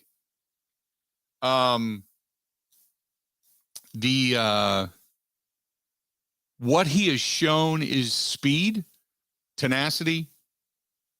The knowledge will come. Because in the first game against the Vikings, he was everywhere. But he was also everywhere 3 to 5 yards downfield. Because you're looking to read and react. And once the natural instinct takes over, that'll go from 3 to 5 yards downfield to the line of scrimmage and beyond. I think they've gotten themselves, for the first time in a long time, a real linebacker. Now, again, I project that after only 2 games, and that's certainly one of those way too early to predict predictions, but he's done really well. Devontae Wyatt saw, what was he, like 5 snaps, Ben, I think, on Sunday? Yeah, 5 or 6, and then snaps. a couple on special teams. Yeah, Devontae Wyatt, obviously he's behind Jaron Reed. He's behind Kenny Clark. He's behind Dean Lowry. He's behind TJ Slayton. And when they run nickel and dime, they don't even have all of those guys on the field. So his snaps right now are very limited. And I'm sure it's very frustrating to him. But the best thing for him to do right now is learn, to continue to learn. But they will get him snaps. He will. And again, guys in the trenches, you're just looking for those bodies. And he's going to get his opportunities because at some point you figure, and knock on wood, it doesn't happen, but we know it will. An injury is going to happen.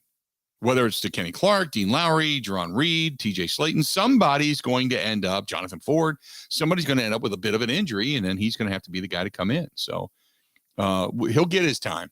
You just got to kind of be patient. But the 2 rookies, as far as defensive players go, pretty well. Have both shown the ability, but more so Quay Walker, because he has had a lot of snaps, a lot of playing time, and has looked pretty good doing it. So there's your Georgia rookie discussion, if we will. 877-867-1670. Find us. Like I said, coming up a little bit later on, we're going to hear from Matt LaFleur, going to hear from Aaron Rodgers today on the program as well. Both of those guys are going to be speaking at the podium, so we definitely want to carry those. Got Pro Football Focus's Ben Brown coming up about an hour from now. We'll talk with him about how this Packers team grades out and about some of the wide receiver grades more so than anything. And we'll get into that discussion as well. So by the way, he's not an hour from now, a half hour from now. This is from, who's this from? This is from Lewis. Lewis says, hey, Unit, with the Packers being 1-1 and going in to face Brady without all of his weapons, what can you tell from this game if the Packers win? Well, again, it goes back to, I want to see execution via the offense, but I want to see the defense play well. If they do what they're supposed, put it this way, if it ends up being some kind of a shootout where the Packers win or Brady and company wins and it's 35-28 or 30-27 or something like that, then neither defense played very well. What can I tell is by what the result is. Does the defense go in, and with Brady not having his weapons, do they just shut him down, put pressure on him, hassle him all day, and walk away with a hard-fought victory? Now, if they say win 13-10, okay, both defenses played extremely well, both offenses played extremely poor. And that concern for the offense then begins to raise. But if, say, the Packers get a win and they go in and completely dominate defensively, they harass him and they took away any weapons that he does have, and they beat up Leonard Fournette at the line of scrimmage and get to the quarterback, and then Aaron Rodgers and company just start to open up the offensive playbook and they end up winning, say, 27-10 or 35-10, well, then it's a whole different scenario. You got to wait for it to play out. Just because you get a win, it doesn't matter how you get it. I shouldn't say it doesn't. It matters how you get the win. Or if you take a loss, it matters how you take the loss. Because if you lose, who do you criticize? If you lose, are you criticizing defense, offense, special teams? Do all of a sudden we start seeing a couple of those close calls that we saw early on in the first couple of games for Pat O'Donnell punting, where you almost got a hand in his face, and now you go, whoa, wait a minute. They were supposed to fix the special teams, and suddenly you got a punt blocked or something like that, and that goes for a touchdown, and you lose the game, 24-17 because of a punt block for a touchdown. You got to wait and let the game play out before you have the reaction thereof. You know what I'm saying? So that's kind of how I look at it. If you get a win, it's great. It's great to get a win against Brady. It's great to get a win on the road. It's great to get a win against a team that you might have chalked this one up as a loss. So you're kind of trading the losses for the wins in some categories where you're still on pace to win 13, 14 games. So you just kind of gird your loins, man. Wait, don't jump the shark just yet. Let's do this. We're going to step away, take a quick break. This portion of the program brought to you by our friends over there at New Mail Medical, treating guys with ED all over the state of Wisconsin, beyond the borders. One phone number, whether you're going to Green Bay, Milwaukee, you're going out to Chicago, going out to Vegas, one phone number, 414-455-4451. 414-455-4451. I went there yesterday. Said hi to Doc Tim, said hi to Jose, the whole crew over there.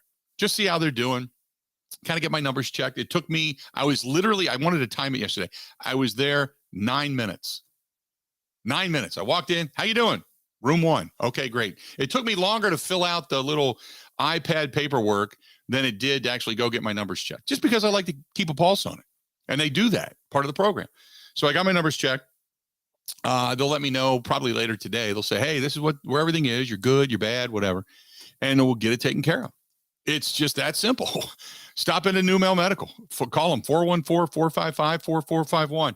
They even do hair replacement now at this place. I mean, it's just an all new. You can walk in looking like one dude and walk out looking like another. They can do all-in-one weight loss program. They can correct your ED. They can help you with your low T issues, change your mood, change your metabolism, all that kind of stuff. Just all that stuff. Just go in and get checked out. Tell them what ails you. You're good to go. That's the New Mail Medical Center. 414-455-4451. More of the Bill Michaels Show next. Covering Wisconsin sports like a blanket. This is the Bill Michaels Show on the Wisconsin Sports Zone Radio Network.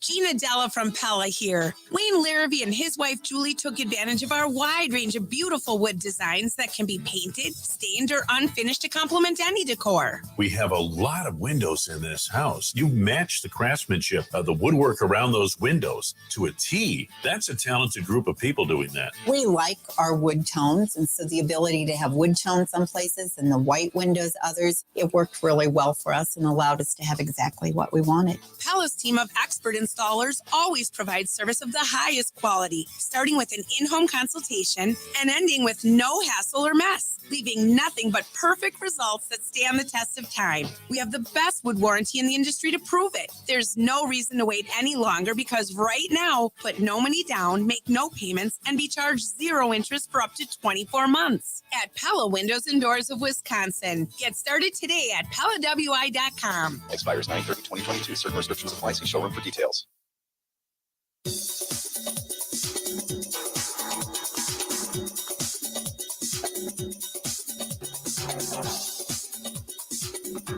Bill Michaels will resume in 5 minutes.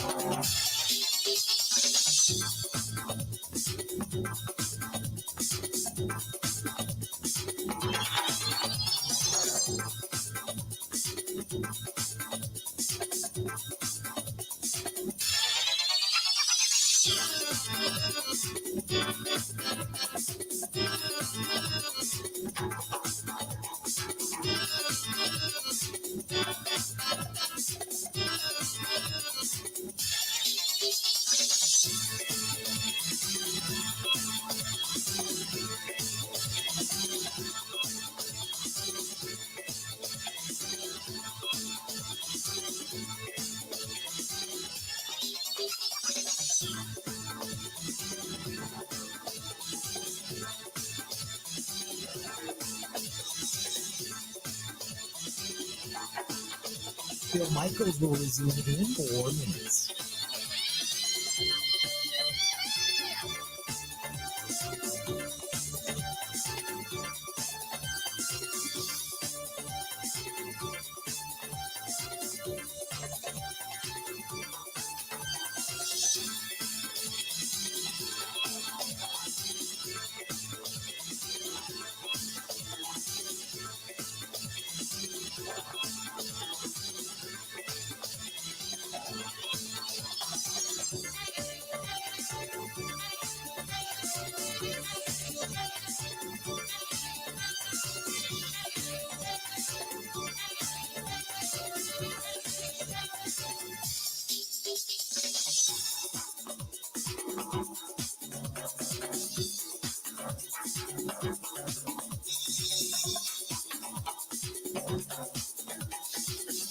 Bill Michaels will resume in 3 minutes.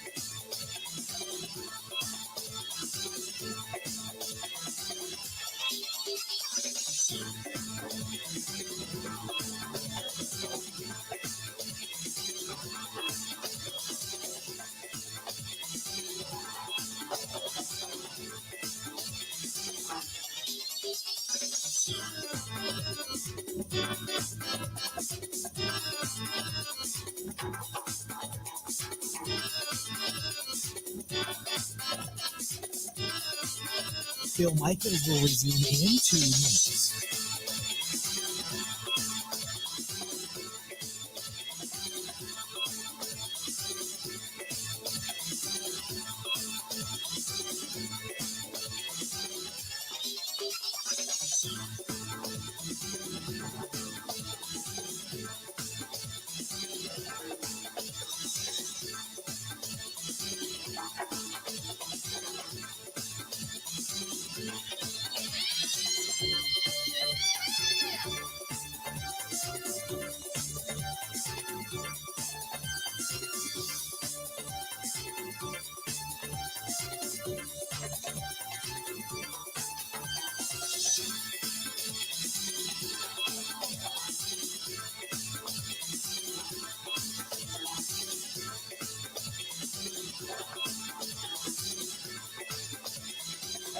Bill Michaels will resume in 1 minute.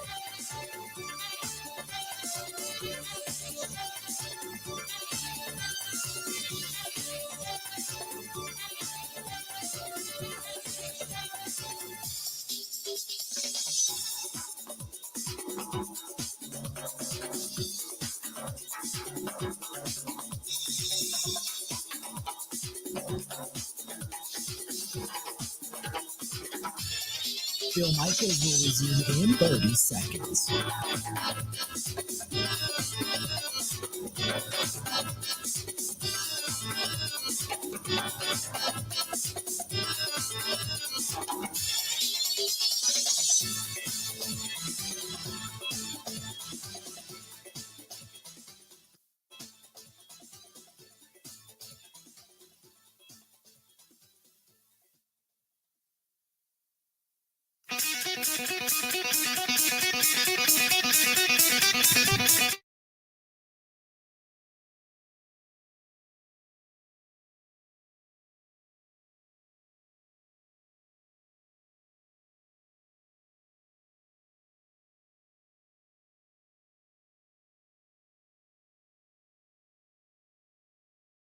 Wednesday night. Coming up a little bit later on tonight, brought to you by our friends at Bud Light. You know what goes good with Bud Light? Some of those ribs on a stick from Robert's Specialty Meats down in Waukesha. Go to robertspecialtymeatswaukesha.com, whether it's ribs on a stick, some of the custom-made brats and sausages, or the Al Capone roast. Oh, so good. But if you're going to be doing some tailgating, load up on Thursday or Friday, and then get your tailgate on, whether it's Saturday or Sunday, depending on where you're going, whether you're going to a Badger game or whether you're going to a Packer game. Or maybe you're going to do it at home. Maybe everybody's coming to the house to watch the Buckeye game this weekend as the Badgers go into the shoe.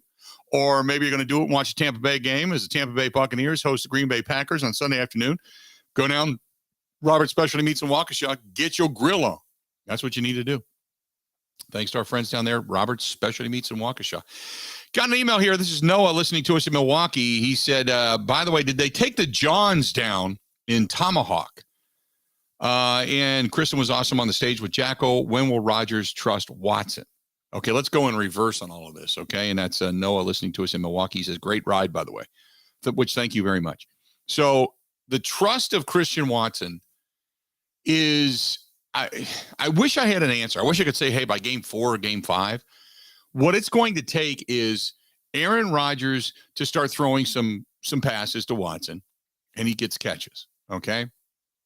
And then he makes that one catch where he goes and gets it. Rodgers puts it in a position that nobody can get it, but the opponent will not. And Watson goes and gets it. And that's when he starts throwing you the ball to where he knows that if you're not going to get it, they're not going to get it. In other words, if you can't catch it, you better make sure it falls to the ground. That's when he starts to trust him.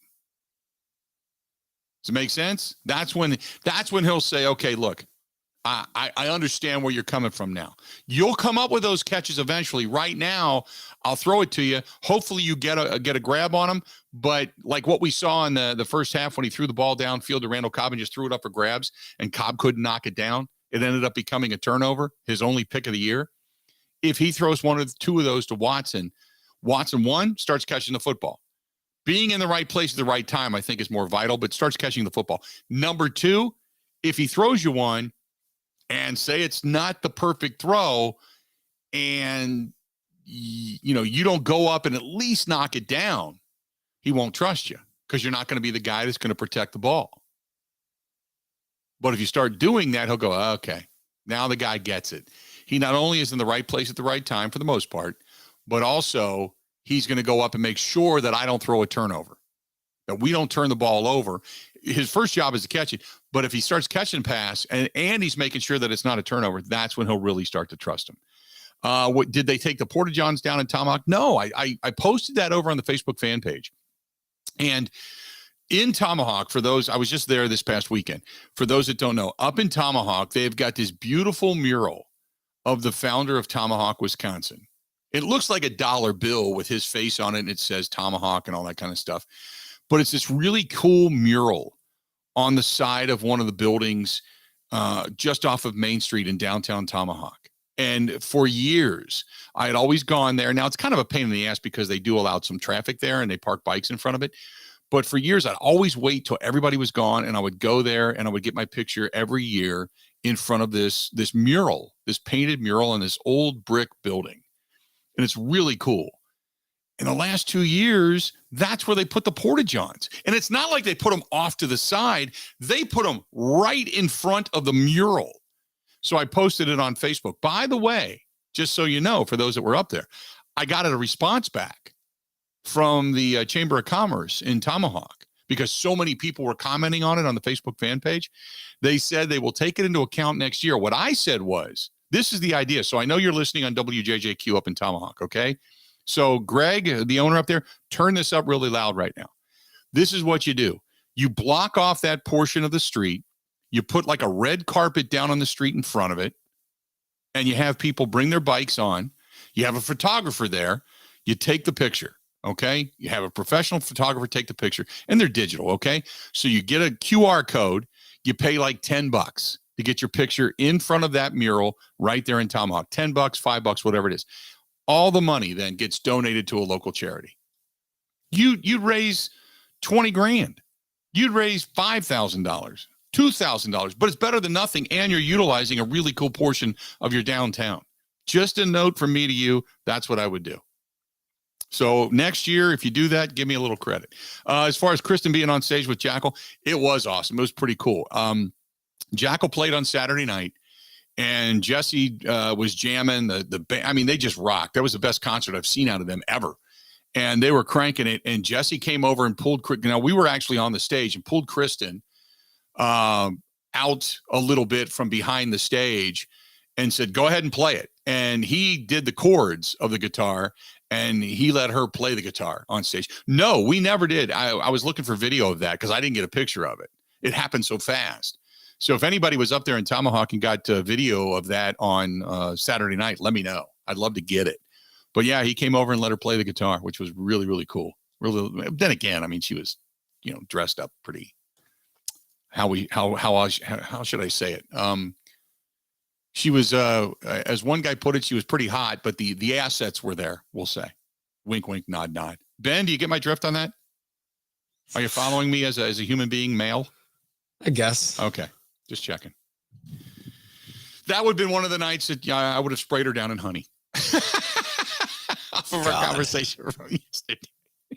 Wait a minute. I forgot to tell you. Last night, I went to the grocery store because I'd been gone for, 9 days. So a lot of food in my house. I don't have a lot of food in the house anyway because it's just me usually. And Kristen usually brings her own. So last night I had to go to the grocery store because I needed just a bunch of stuff. And I'm walking down the condiment aisle. Now I'm actually going down the condiment aisle to get peanut butter. I was going to get peanut butter. And a guy's standing down there. He's got a Green Bay hat on, a Green Bay shirt and the whole thing. And he looks over and he goes, "You here to get some honey for Ben?" That's weird. That is genuinely a little weird. It was, but I laughed my ass off. It was great. He's like, "Here you get some money. Here you get some honey for Ben." I'm glad you're enjoying this. Oh, I was loving it. Loving it. But they were right yesterday because honey is quite expensive, depending on what brand you get. I started to look at it. Yeah, it's much better to go with the giant 1-gallon vat of ketchup than it is to go with a little bottle of honey. Holy crap. Stuff's not cheap. All right, that's it. Let's do this. We're going to step away and take a quick break. This portion of the program brought to you by Wisconsin Harley Davidson. Tonight, if you're not coming downtown to catch us for the huddle, we're going to be heading to Wisconsin Bike Night. Wisconsin Harley Davidson, good way to go. Stop out there, go to wisag.com. That's wisag.com. They have Bike Night tonight. I know our friends from Boondocks are going to be out there. Boondocks is going to be on site with their food truck tonight. Again, that's Bike Night, Wisconsin Harley Davidson. Wisconsin Harley Davidson, wisag.com. Stay tuned. More after this. Ready? This is the Bill Michaels Show on the Wisconsin Sports Zone Radio Network.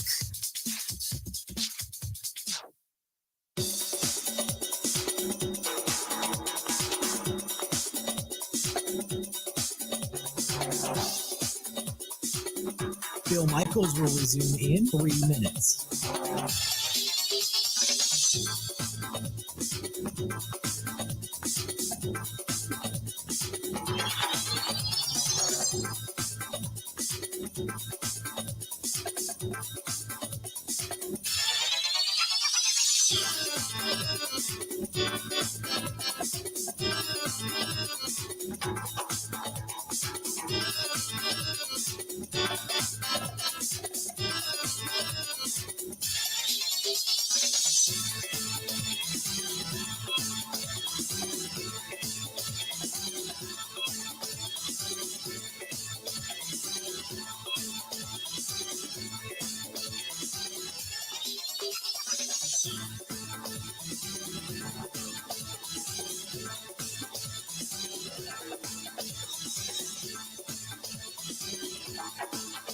Bill Michaels will resume in 2 minutes.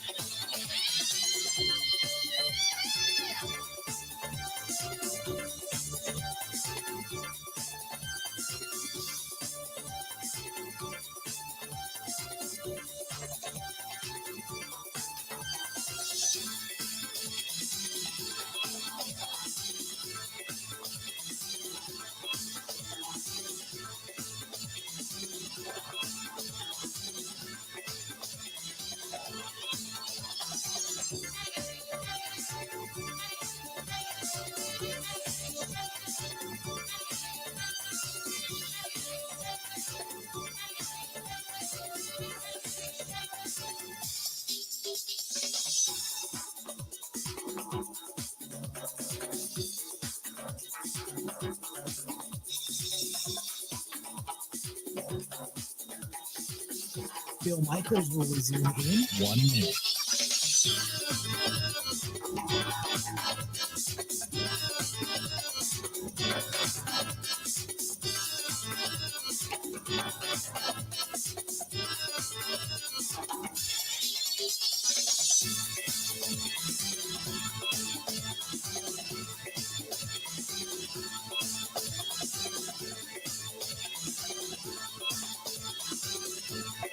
Bill Michaels will resume in 30 seconds.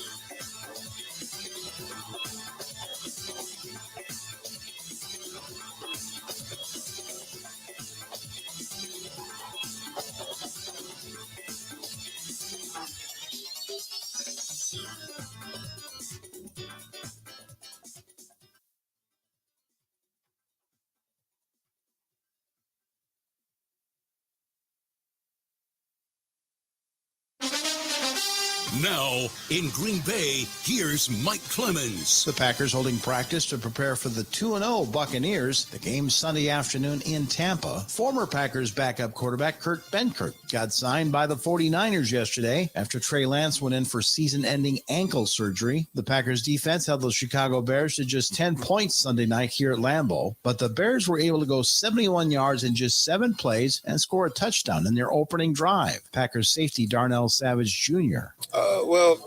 First series, it's always tough from the outside. You never really, but normally offenses have their first 15 plays scripted out, so they're supposed to work.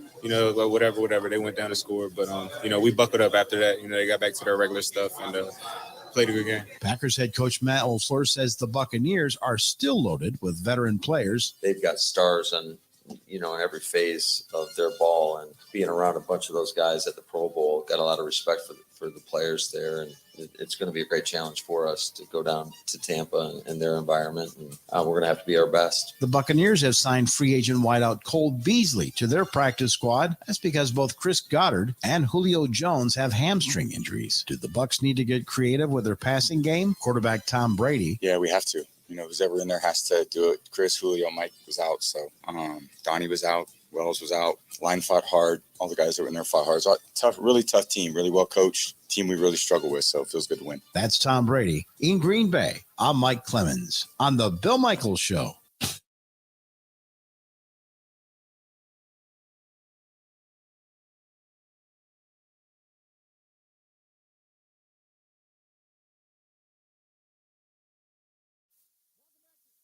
Welcome back to the program. Glad to have you. Hopefully you're enjoying your day. Bill Michaels Show on the air, and we have been talking about the Green Bay Packers. First hour about the Milwaukee Brewers, but talking Green Bay Packer football. This one is from Sam. Says, when it comes to Quay and A-Rod said something not specifically about Quay, but in general about the speed of the game. Not the speed as in quickness, but how fast you adjust with the mental aspect and just learning on your reactions, or in just leaning on your reactions. He said, when Quay gets there, he will be golden. I kind of feeling that. Gino, how we doing? See, Gino's chiming in. Trim says the Green Bay Packers are now at advantage heading into Tampa Bay without Mike Evans. And also the defensive line is quite banged up. The offensive line as well. Packers should win this game in a close one. Do you think if both teams are at full strength, who's the better team? Think about that for a minute. If both teams are at full strength, who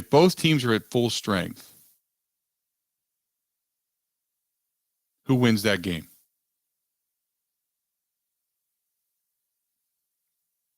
Eight 877-867-1670, 877-867-1670.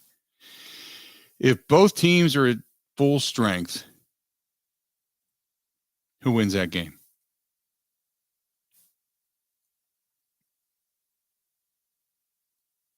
Good point.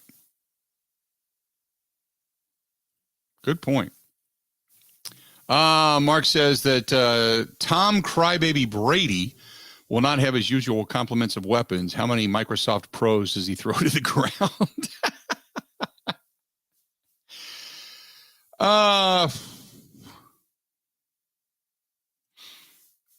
I don't think he throws any. Let's be honest, okay?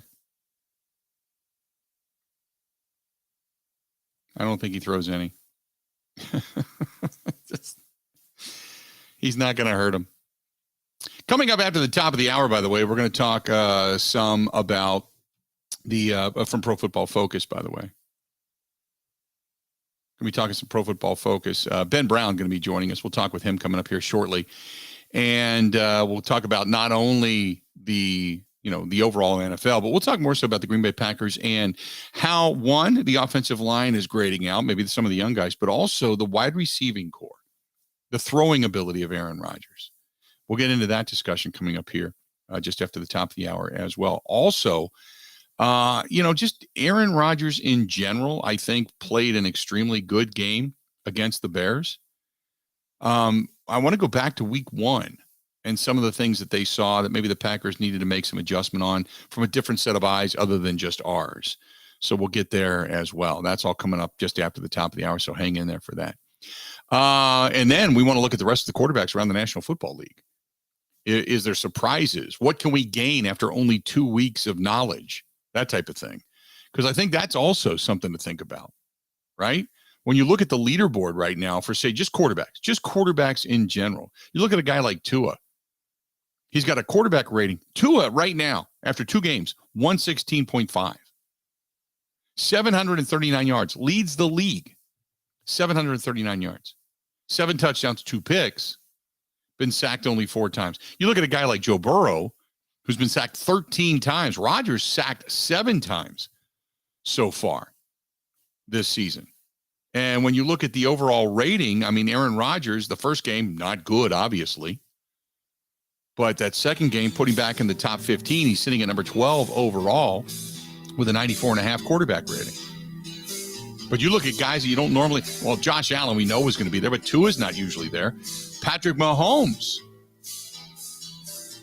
the highest rated quarterback in the National Football League, 127.9. Lamar Jackson, then Tua, Justin Herbert, Carson Wentz out of Washington, Jared Goff from Detroit. Going to get into all this discussion coming up. Hang in there. A lot more to get to. More of the Bill Michaels Show coming up next.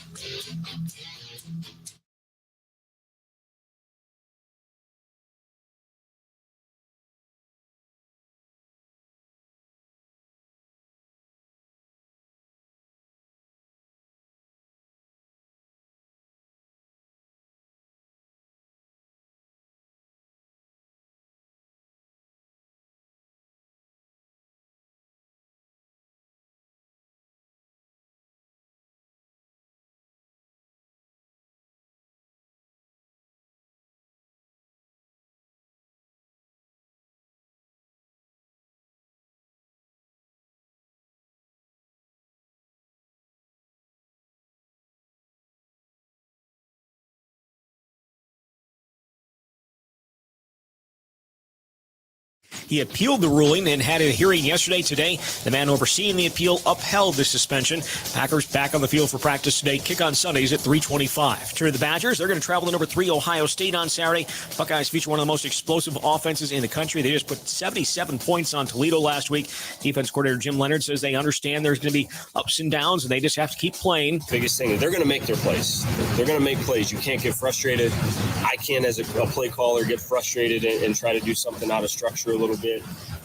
And as a player, you got to stay within yourself. We're going to make ours too. You got to have that trust. You got to have that faith that we have the right plan. We're going to make our plays too. And you force this team to consistently beat you. And when they give you opportunities, you got to take advantage of it. Wisconsin hasn't beaten Ohio State since 2010. They haven't won in Columbus since 2004. They're 18-point underdogs for Saturday's game. Kick that night is set for 6:30. Want to save even more at Fleet Farm? Well, now you can with Fleet Rewards. It's free to sign up, and there's no credit card required. Using Fleet Rewards is easy. Earn points every time you shop. Plus, get exclusive member offers, birthday and anniversary perks, free tire rotations, and more. Download the Fleet Farm app or create an account at fleetfarm.com/rewards to start earning points today. Fleet Farm, proudly serving the Midwest since 1955. The Brewers blew a 4-0 lead last night to the Mets and lost 7-5. New York only had 4 hits, but a couple were big ones. Pete Alonso had a 3-run homer. Francisco Lindor hit a grand slam. Left Milwaukee. 2.5 games back of Philly for the final wild card spot. Brewers and Mets going to close out their series this afternoon. With this Wisconsin Sports Zone Network update from Zach Heil, Print.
athleticism. I do think it's going to have to be, A.J. Dillon, Aaron Jones involved underneath, kind of, handling some of those almost slot wide receiver type situations where they can get out in the flats, get out on out routes, and kind of make plays after the catch. Because I do think, overall, when you're looking at this wide receiver unit, guys that can maybe win deep or get a contested catch deep.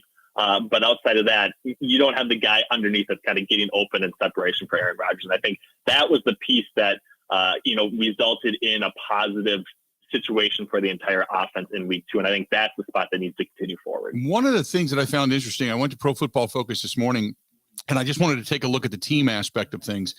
And it was kind of what I expected early on. Philadelphia, the number 1 overall ranked offense, Kansas City, Miami. And then I went, wait a minute, ahead of Buffalo was the Packers, sitting at number 4 overall. And it's because they've been able to run the ball so well, more so than pass the ball. I mean, do we really look at this Green Bay Packers team and say that's the 4th best ranked offense in the National Football League with what we've seen so far? I would, I do think that's a little bit probably overvaluing what the Packers have done so far. I think if you're basing it only on, the 2022 aspect of what they've done, they should not be the 4th ranked offense in the NFL. So I do think there is, that sort of situation of what have they been previously and what's baked into that expectation. I do think that's some of the reason why you see them at 4th overall. But yeah, I think, there's a couple of good teams, I would say, that are buoyed by, obviously really good quarterback play. And I think the surrounding cast around them are all question marks. And I think, Tom Brady, Patrick Mahomes, and Aaron Rodgers all fit into that category. But they've been so good for, their entire career that there is an expectation that their offense is going to always perform at that top 5 level. I got to ask you, because one of the rankings that I love to look at when I look at defense is not necessarily the rank, but I look at the tackling ability and what teams have. The Packers, 2nd to last in team tackling, and we've seen a lot of arm tackles. We've seen them take bad angles and such. Explain to me how that tackling reference gets graded so people understand why that Packers team is ranked 2nd worst in all of football. Yeah, and it is, the missed tackle rate. That's a big influence on the overall tackle grade that we then calculate basically from the play-by-play expectation of where first contact not only arrives at, but if that first contact is successful from a defensive or an offensive standpoint, either a missed tackle or a missed tackle force type situation. And we're seeing, the Packers defense grade really highly from that missed tackle. They are, I would say, making up for it in other areas. We do have, overall their pass rush has one of the highest pressure rates in the NFL. That's in this they translated to sack type situations, but that seems to be where they're winning. I do think their secondary, although it didn't play great against, Justin Jefferson and the Minnesota Vikings in week 1, I think they are kind of going to, get to back to where they actually are expected to be with Jair Alexander. So I think the missed tackles are a concern, but I think that's almost, defensive coaching and ability and maybe shaking some rust off in the early on in the season. I think that, moving forward, that's something that if they can improve upon, the rest of the defense, I think, is set up for success. We've seen Philadelphia and the Giants both get a couple of wins. Nobody believes that the New York Giants are the best team in the NFC, but you look at Philadelphia and you can say, okay, they're for real. The one thing that I think has changed the game a little bit is the fact that San Francisco, they lose Trey Lance, they lose that first game, they come back with Jimmy Garoppolo after the injury, and Jimmy Garoppolo leads them to a victory. Then everybody else is 1-1 out west. Who is the best team in the West? And where would you put San Francisco now that they've got all the weapons and now Jimmy G is back at the helm? Where do they rank in, say, terms of best teams in the NFC? Yeah, I think that the intriguing prospect with Trey Lance at quarterback was the high ceiling that he potentially offered. There's obviously more downside risk. I do think with Jimmy Garoppolo at quarterback for San Francisco, you're going to get a much closer to the mean type distribution for where they actually end up at the end of the season. I do think that's probably in position 5 in the NFC playoff rankings up to even 7th or 8th. I do think it's probably the range in which they fit in with Jimmy Garoppolo at quarterback. I think if you have Trey Lance, that's when you're talking about winning the NFC West and maybe playing or having a game in order to potentially get that first round bye. So I think it definitely changes things as far as how good they're going to be and how far they can actually go. But it also probably changes the fact that they're not going to finish really low in the NFC totem pole. So we'll see how it breaks down. I do still think the Rams are probably the best team in the NFC West, but I don't think the NFC West is as good as it was even last year or in prior years right now. Talking with Ben Brown, a Pro Football Focus, kind of grading out the NFL thus far. Packers have a big one coming up this weekend against Tampa Bay. No Mike Evans, no Godwin. They're trying to get him back after the hamstring injury, and Julio Jones is down. Their offensive line is banged up. How depleted are the Tampa Bay Buccaneers? And if the Packers go in and get a win, how big of a win actually then is this, just for the fact that Tom Brady's name is attached to it? Right. I mean, it is probably, one of the worst situations Tom Brady started in, especially for the Tampa Bay Buccaneers. And I think that it's kind of a cluster of injuries happening at two of the most important positions on offense outside of the quarterback. And I think that is going to be something that, Tom Brady has navigated fairly well throughout his career. But there are times where everything falls apart. And I do think that is definitely setting up for one of these games for the Green Bay Packers, especially given their, pressure rate, how quickly they can actually pressure the quarterback. Tom Brady can deliver on quick throws, but I do think not really having a guy to actually throw to and, signing Cole Beasley off the street, it's going to make for a tough setup for the Tampa Bay Buccaneers. And I do think that the spread, although it's favoring, Tampa Bay right now, I do think that's definitely going to move in Green Bay's direction as we get closer to kickoff. Continuing to talk about the best teams, this time go to the AFC. You got the Dolphins and the Buffalo Bills, both 2-0 on the season. Kansas City 2-0 as well. I know it's weird to throw Tua's name into the mix, but now that he's got the weapons, Tyreek Hill looks like a man among boys. Do we say Miami is the third best, maybe fourth best team in the AFC, or do you still have to throw in the Baltimore Ravens at 1-1 and say they're so much better? The Chargers at 1-1, they're so much better. I don't necessarily believe in the Broncos, and God, the Raiders spent all that money in the offseason and they don't have a win to their name. So talk to me about the AFC and the hierarchy there. Yeah, definitely. I think it is, the Buffalo Bills and everybody else. I think when you're looking at, overall talent across the entire roster, I don't think anybody can compete with, the Buffalo Bills and what they're going to be bringing back as well with Tre'Davious White at cornerback. So, from top to bottom, offensively, defensively, I think they are a clear tier above everybody else. Because I think when you look at it, everyone else has some sort of question mark at some sort of key position group. So I do think it's Buffalo. Then, Kansas City, given what Patrick Mahomes has provided to them. I do think that, there are some concerns about not only their secondary, but probably their wide receiver unit room still as well. So I think they are 1 and 2. And then we kind of have, a little bit of a conglomerate of teams that all have their case. And I do think that the Dolphins make a strong case given the overall structure of the roster and how top heavy they are at the wide receiver position. It's really difficult to have your second best cornerback on a guy like Jalen Waddle and win that matchup, play in and play out every single game. So I like that. I do think Mike McDaniel's pushing a lot of the right buttons for Miami Dolphins. And I do think that they are definitely in the race, to get that playoff seed, but they probably end up, as the fourth or the fifth team, basically, when in the actual AFC playoff bracket. Talking with Ben Brown, a Pro Football Focus. I had told all my friends that live back in the Queen City of Cincinnati, their team is not going to make it back to the postseason, and they all thought I was an idiot. I think Joe Burrow might be dead. We might have a funeral before they have a Super Bowl because he's getting killed. 13 sacks, 22 hits thus far. They start off at 0-2. I don't see anything changing anytime soon for this team. Do you?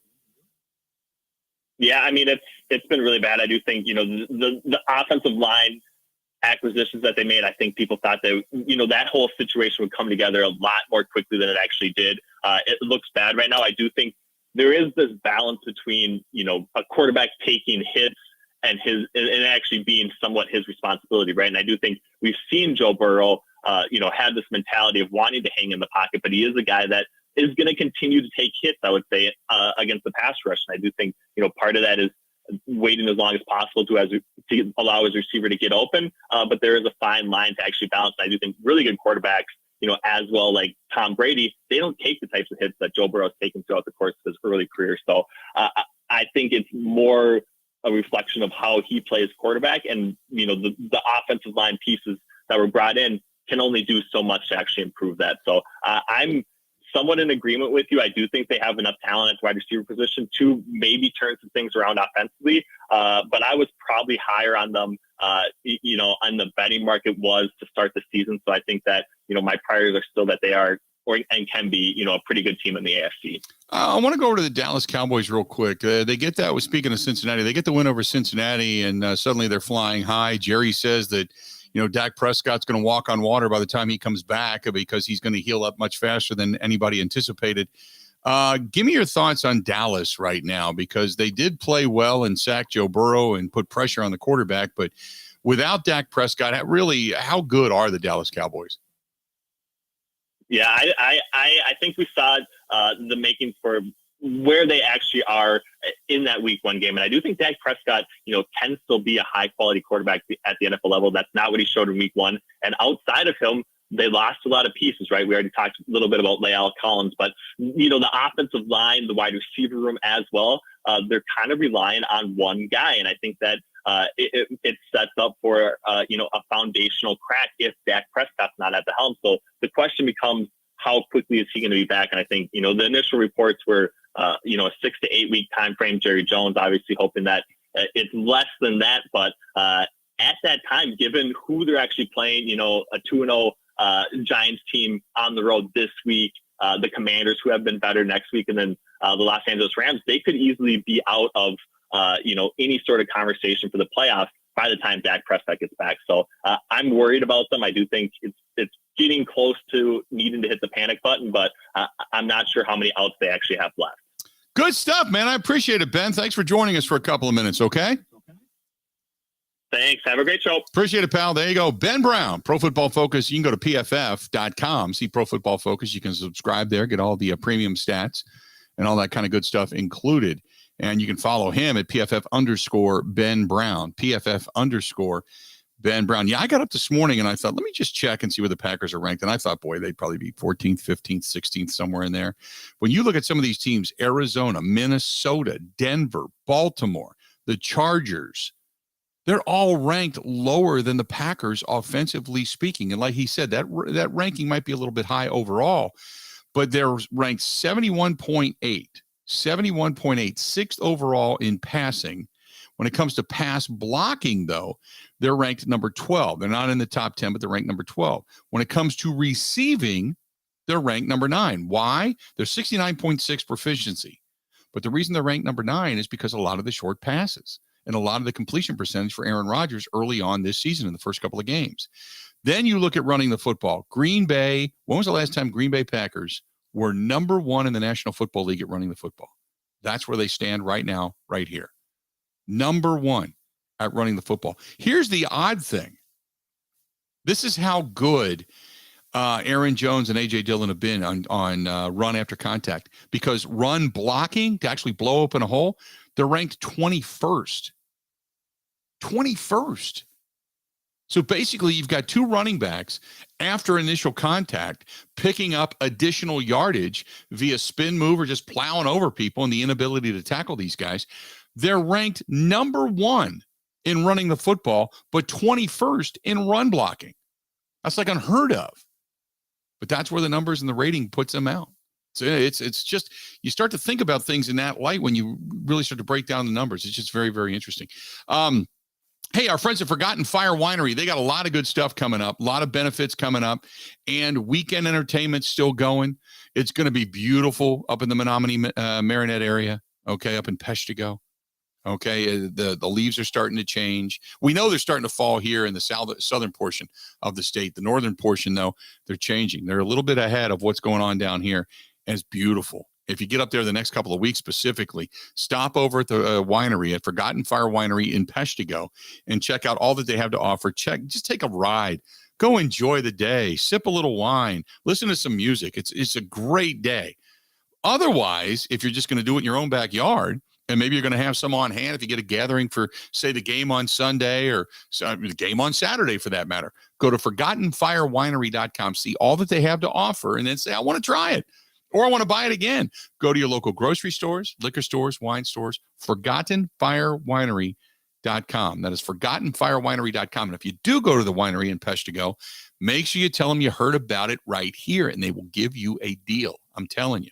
Say, hey, I was listening to the Bill Michaels show, and I heard that there's a deal up here. Would like to get it, and they'll show you right to it. It's that kind of goodness. Oh, Chris, Melissa, Jake, all good people up there. Go to ForgottenFireWinery.com. More of the Bill Michaels Show next. This is the Bill Michaels Show on the Wisconsin Sports Zone Radio Network.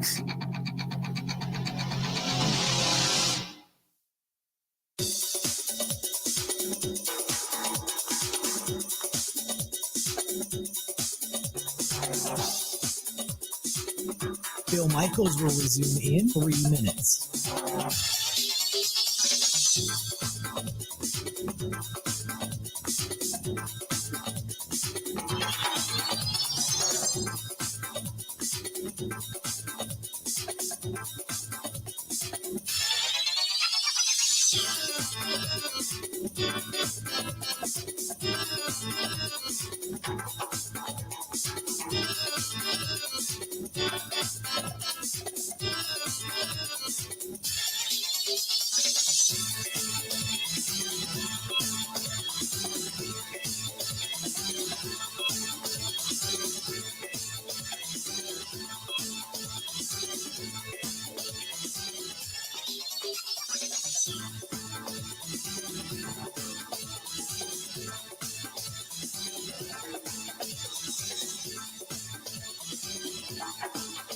Bill Michaels will resume in 2 minutes.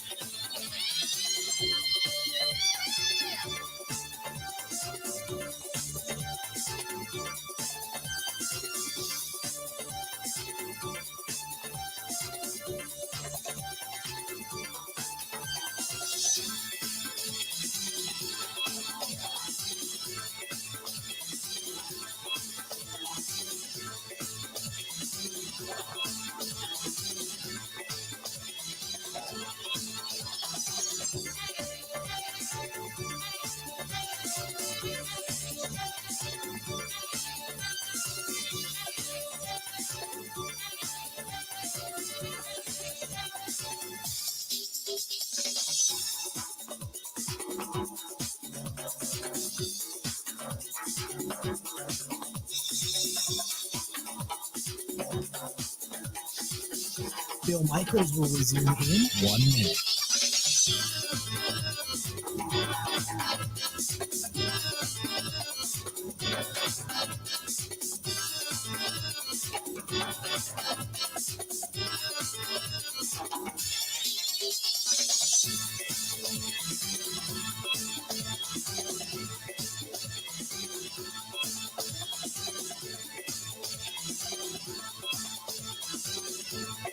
Bill Michaels will resume in 30 seconds.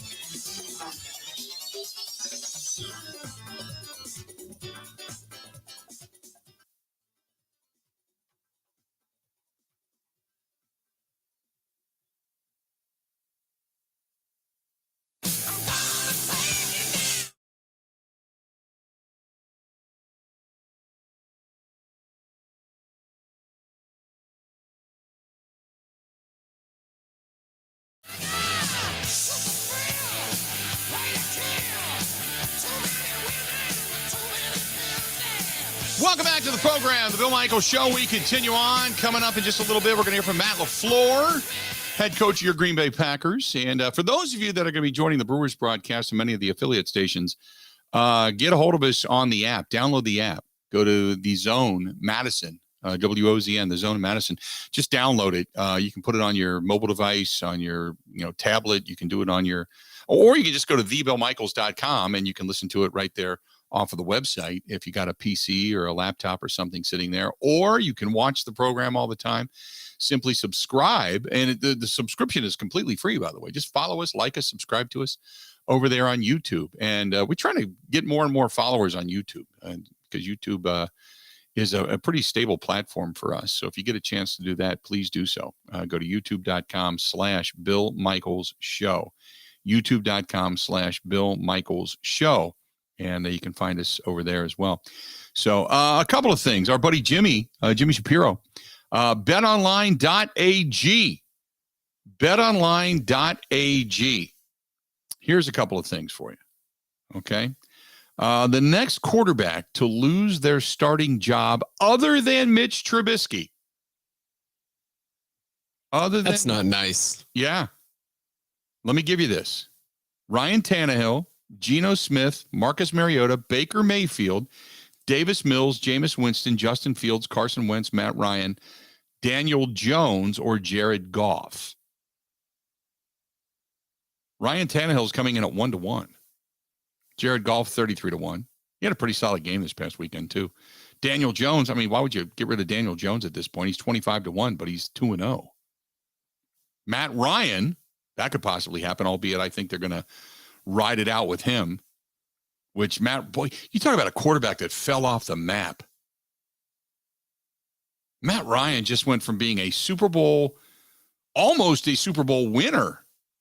Remember, they were leading by an entire state, and Tom Brady and company came back and roasted him. And Matt Ryan has never been the same since. Carson Wentz, he's been bouncing around. Justin Fields, no way. He's not going to sit, but they're saying 10-1 odds that he does because he ends up just getting the hell beat out of him, and they want to save him for next year. Jameis Winston, no. On down from there. Will Bruce Arians be on the sideline? Prop bet. Week 3. Down in Tampa Bay. Do you think Bruce Arians is on the sidelines? Will the Denver Broncos have a delay of game penalty? They've had numerous early on.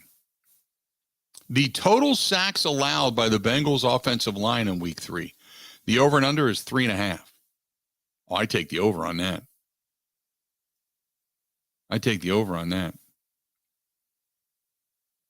There you go. Just a few of them. Here's one for you, Ben. The next NCAA football coach to be fired. Some of the more notables. Brian Harsin out of Auburn. Jeff Collins, Georgia Tech. Neil Brown, West Virginia. David Shaw from Stanford. Jeff Scott from South Florida. Jay Norvell, Colorado State. Some of those we really don't care about. How about Chip Kelly from UCLA? Did you see the UCLA game they played at the Coliseum? There was nobody there. UCLA football, there was nobody there. I was like stunned. I mean, you figured there'd be at least a student section or something. There's nobody there. It was like their parents, a couple of neighbors, and a few people that are homeless outside the stadium they let in. Jimbo Fisher from Texas A&M. Pat Fitzgerald from Northwestern. I figure Pat Fitzgerald almost has like a lifetime membership to coach at Northwestern, don't you? Being a Northwestern guy? Definitely. No doubt.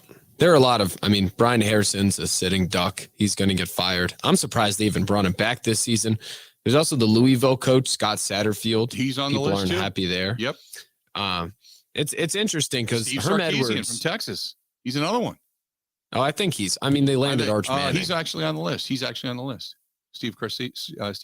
And also Marcus Freeman out of Notre Dame. Because they don't wait around for offers in Notre Dame. But who would be the next NCAA coach to be fired? I think I'd put my money in Collins from Georgia Tech. Jeff Collins, 7-4 odds to be fired. They're terrible. Yeah, it's a bad football team. So anyway, they do have NFL coaches to be fired and or resign. Matt Rule, Nathaniel Hackett, Frank Reich, Cliff Kingsbury. I think Cliff Kingsbury is probably top of the list right now, don't you? I definitely, if I were the GM there, I would act on that. I don't know if he's top of the list necessarily because they're going to win. Kyler's going to win them games, so it's going to make him look better. Cliff Kingsbury, I don't know. I think every time Kyler Murray makes a pass or makes a spectacular play, all he does is extend the life of Cliff Kingsbury. They say Josh McDaniels is 12-1. Kevin Stefanski, Ron Rivera, Mike McCarthy is on this list, and I think Mike is just sitting there waiting to be axed at this point. Arthur Smith, Pete Carroll, Lovie Smith, Dan Campbell. Dan Campbell's not going anywhere. They're going to give him at least another year, and hopefully he gets some more wins and then kind of evens things out. Zach Taylor in Cincinnati. He comes off of a Super Bowl, and people think he's a moron. I think he's a moron. I thought they won in spite of him almost. Matt Eberflus, no. Kyle Shanahan, John Harbaugh. John Harbaugh's not going anywhere. I wouldn't think. That's just some of the bets coming out of betonline.ag and coming out of Vegas right now. There you go. Good stuff. And this portion of our gambling session brought to you by our friends at Potawatomi Hotel Casino. Golden play right now going on. Go down there and make some, be kind of like the Midas touch. You win, everybody wins. Got to see all the details down at Potawatomi Hotel Casino. Good stuff from them. 877-867-1670. 877-867-1670. Mark says, hey, Unit, you only need a few more followers over on YouTube to get to 2,400 subscribers. Really? I didn't know that. I haven't taken a look at that in a while. You're right. 2,396 subscribers we have right now. We only need 4 more for 2,400. Not a bad way to go. Thank you very much for the update. This one's from Brian real quick. Brian says, hey, Bill, I like the assessment of the offense and the offensive line zone blocking scheme. Do you think, well, let me back up. When you say zone blocking scheme, that's not the same offense Mike McCarthy ran. It's different. It's a lot different. Sometimes it looks like it only for the fact that it is, but it's kind of a hybrid. They don't do a lot of that zone blocking like they used to. Just an FYI. It looks similar, but it's not. It's not where you just tap a guy and run to the next zone and tap a guy and run to the next zone. And it's not the same. You got a little bit of trapping. You got some pull blocking. You got some guys pressing down from the tight end position.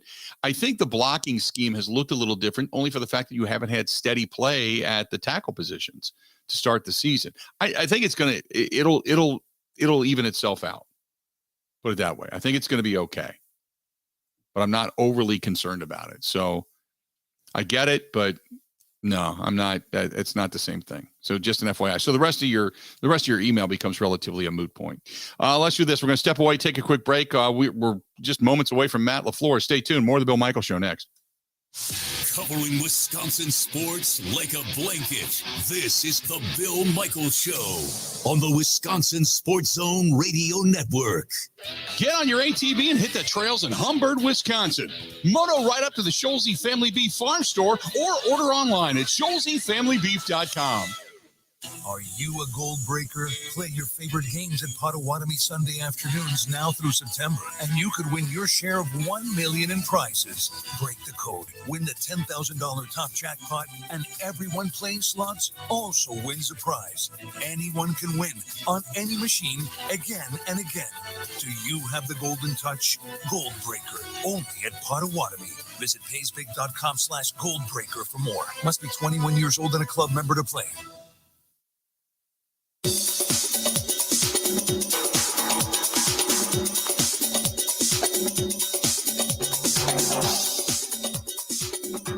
Bill Michaels will resume in 5 minutes.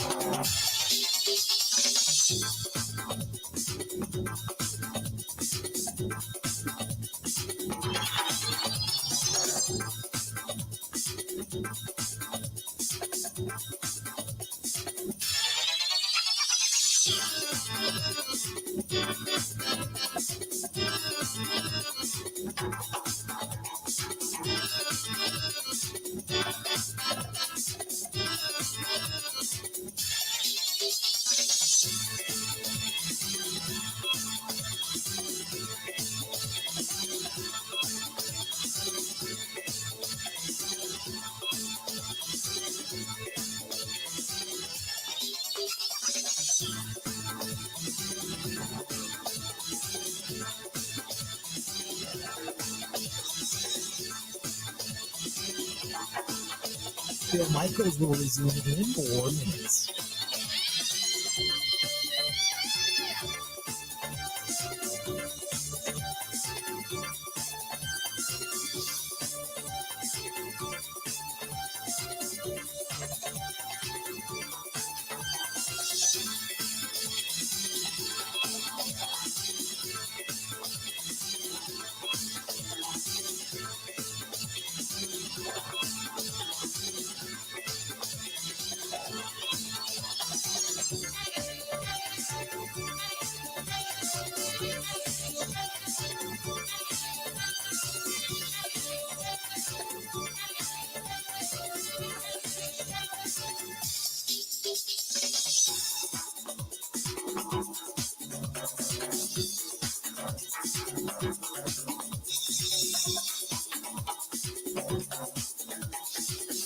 Bill Michaels will resume in 3 minutes.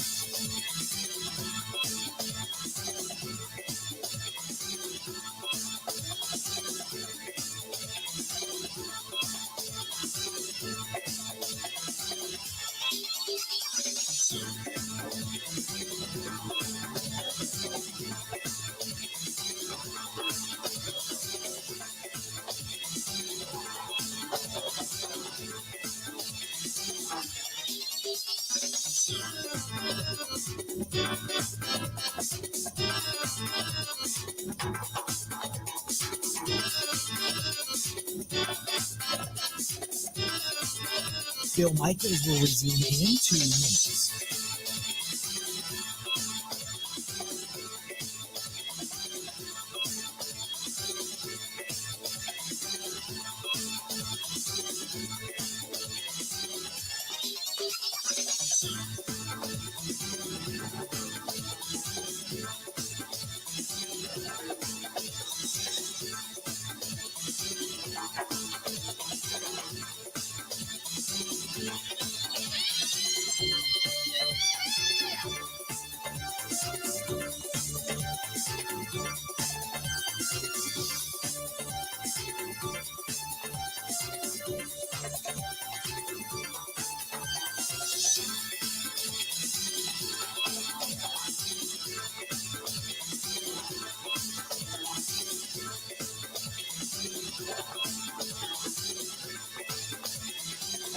Bill Michaels will resume in 1 minute.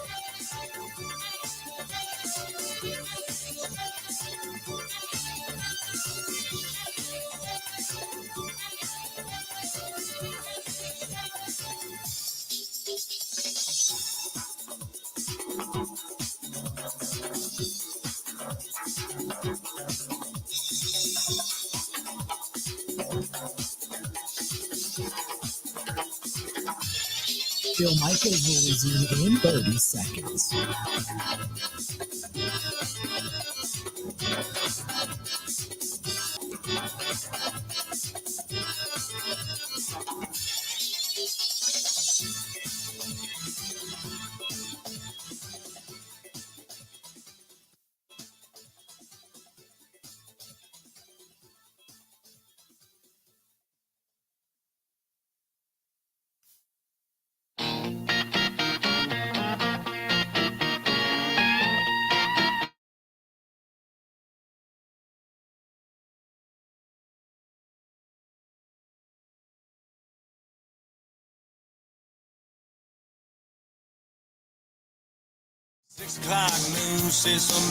Good afternoon. Bill Michaels Show. Rocking on. We're going to hear from Matt LaFleur, his usual Wednesday presser coming up here shortly. This portion of the program brought to you by our friends at the Water Doctors in Waukesha, Wisconsin, but traveling all over to join with that Connecticut water softening system, which I believe is the best in the business. That's our friends at the Water Doctors. John Atlee, the owner over there. Give him a call at 262-549-7733. 262-549-7733. Again, 262-549-7733. And they also put their money where their mouth is. They donate back for the Custom Canine Service Dog Academy. And that does great work for those that are in need of service dogs, our veterans, our men and women coming out of the military, do the Custom Canine Service Dog Academy. So good stuff there too. That's our friends at the Water Doctors. H2, the letter O, doctors, excuse me, .com. This is from Lucia, Lucia, and hopefully I'm pronouncing that correctly. It says Aaron Rodgers not going to have problems with the Tampa Bay defense. However, he'll have problems with Brady across the way. He looks up to Brady too much, presses too hard, does not play well against Brady. Then you've got this one from this is from Ted, who says, great show today. Looking forward to the fact that Rodgers will step up and play better versus Brady. He has the weaponry. if they utilize the run game and continue to run the ball, this is going to be a good football team. When you get away from the run, that's when you get into trouble. Matt LaFleur gets too pass happy. Well, as Aaron Rodgers had stated the other day on the Pat McAfee show, I think it was yesterday, he said he has 100% autonomy to change the play at the line of scrimmage. Now, whether he does or doesn't, I'd love to know the amount of times that he actually does. But we all know if Rodgers sees the matchup that he likes, he'll throw the ball rather than run the ball. But I agree with you that this is, whether you're putting it in the hands of your running backs via handoff or pass, that's your best weapon. Those are your best weapons right now. Until somebody else emerges, that's your best weapon. And what else do we have here? This is from Ricky. Ricky says, does Bakhtiari finally make it back? And if he can't come back this week, do we just put him on the PUP list and tell him forget it this season and see if we can get out of this contract? We're going to find out. I'm waiting to hear from Matt LaFleur here momentarily. But I get the sense that this was the game that they were targeting for David Bakhtiari to come back. So we'll see. But again, we're waiting to find out officially from Matt LaFleur. But David Bakhtiari's been practicing. All indications are that he will be back sooner rather than later. But yeah, if he doesn't go this week, then you really, every week we say it, then you really got to start to wonder. We're beyond wondering at this point. I don't think I look at David Bakhtiari as a complete and utter failure, but you have to start. My level of concern is at what point do you become really concerned? You know what I mean? I think I've already become concerned. If he comes back,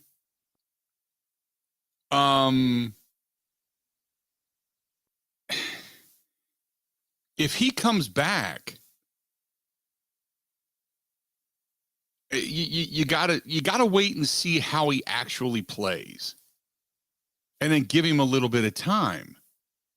And if he doesn't play better every week, moving into say that level of play that we expect out of him, I don't expect him to come back and be great. You just can't. Let's do this. Matt LaFleur is at the podium, so let's take a listen to what Matt LaFleur has to say just for a short period of time, and then we'll come back into it. Let's start with Matt LaFleur. Here he is. Well, yeah, they're regardless of who's out there for them. It's a heck of a challenge. It's just defensively they're loaded, offensively they're loaded. They got Tom, and they got a lot of great athleticism on their team, and that definitely helps their special teams. So it's going to be quite the challenge. We know that. What's your overall assessment of the special teams unit through 2 games and the progress from week 1 to week 2? I thought week 1 to week 2 was as much growth as we've had in any area. So, our guys, you could see the effort on display, and I thought they did a better job of just everybody doing their 1/11th, and I thought we did a pretty good job. But that's only 1 game, and every week's a new challenge. So we got to make sure we have a good week of preparation, which I'm sure we'll get, and I know Rich will demand that of those guys, and then ultimately we got to go out there and execute. There's going to be a lot of talk about Brady and Rodgers this week, but they're awfully two fairly famous quarterbacks. They're awfully different guys, though. They've been that way throughout their career. In your estimation, what makes each of them great, and what do you think is the biggest difference between them? Yeah, that's a tough question because I've never really been around Tom, so I don't know him like that. But obviously, just all you got to do is look at, number one, their ability to win games, to lead teams, and certainly Tom's won a ton of Super Bowls, and you look at the talent of both those guys, and it's not surprising as to why they're referred to as 2 of the greatest ever. So I think they're both great competitors. There's a lot of similarities in that regard, but as far as their differences, I can't really speak to it without being around the guy. Why do you think he's been able to sustain his success for so long? Wow, that's a hell of a question. I think everybody wished they knew the answer to that. But the guy sure looks like he's in phenomenal shape. Certainly he's always been one of the sharpest guys in terms of his mind, his ability to go out there and process and see things and go out there and execute. And, it doesn't look like he's lost anything on his ball. He sure is. We showed some clips today in the team meeting of him firing strikes down the field, and he still looks like he's playing at a really, really, really high level. When you see Sammy now, how is he? What are the similarities, and how has he changed since when you were with him? That's another good question. I think that when we got him in LA, we got him midway through the preseason, so he never really had a full off season with us. And I would say our offenses were a little bit different as well. But I just think that he's a guy that, at least in our time together here, he's been able to handle everything we've thrown at him with ease. So, there's a lot more similar to when he was there than difference. I still think he's got a lot of juice in him. I still think he goes out there and he is an imposing player in the run game as well. He really makes some critical blocks for us, and certainly his ability to generate big plays was evident the other night. And, we're lucky to have him. Hey, Matt, at the end of the game Sunday night, the design play to Sammy for 55 yards, and I think Aaron Jones had one for 15. Tell me, though, about that red zone offense, because it seemed like that was particularly frustrating for you guys. Even though the game was probably secure, you wanted to finish there after those big plays. Is that tough to transition sometimes in the red zone after those big games? I think we had a penalty, if I remember correctly, and certainly anytime you get it's tough to overcome penalties at any point of the game, but in particular, you're talking the red zone. Those are tough plays to overcome, and we definitely wanted to keep the ball on the ground to let that clock hopefully expire as much as possible. And who's got their phone in here? But it's just, you got to make sure that you're on top of your game when you get in those critical situations, and we can't have penalties. You mentioned overcoming penalties. You're very low on penalties this year as a team, and you have been your whole time here. How do you do that, and how much do you value that? Yeah, that's a great question. I think that's a big time credit to our players to be able to go out there and be disciplined in terms of their technique and not put themselves in really bad positions. So that's all our coaches and our players. Do you know right now if Dave is going to play on Sunday? I have no idea. Is there anything about the environment, being on the road, anything like that would preclude, or is that an environment that he could break in on? Yeah, I think so. But again, we're going to take it one day at a time, and we'll see where we're at on Sunday. I don't even let my mind go there at this point. There you go. That's Matt LaFleur talking to the media. No specific indication just yet as to whether or not he would even believe that David Bakhtiari is going to be back. Some of the things coming out of that. Let's do this. We're going to take a step away, take a quick break. We'll hear more from Matt LaFleur coming up a little bit later on the program. Stay tuned. More of the Bill Michaels Show next.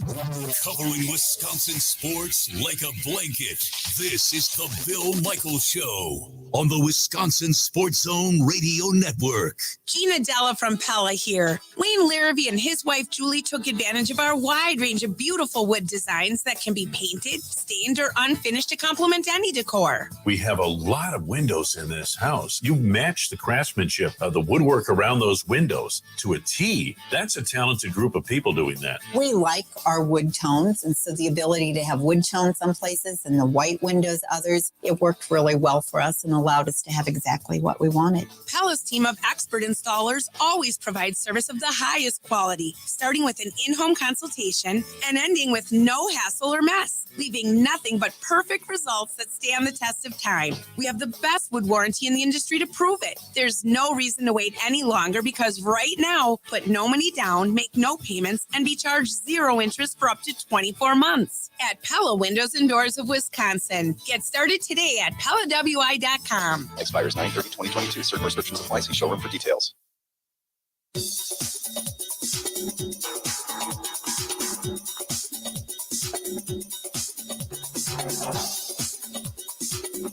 Bill Michaels will resume in 3 minutes.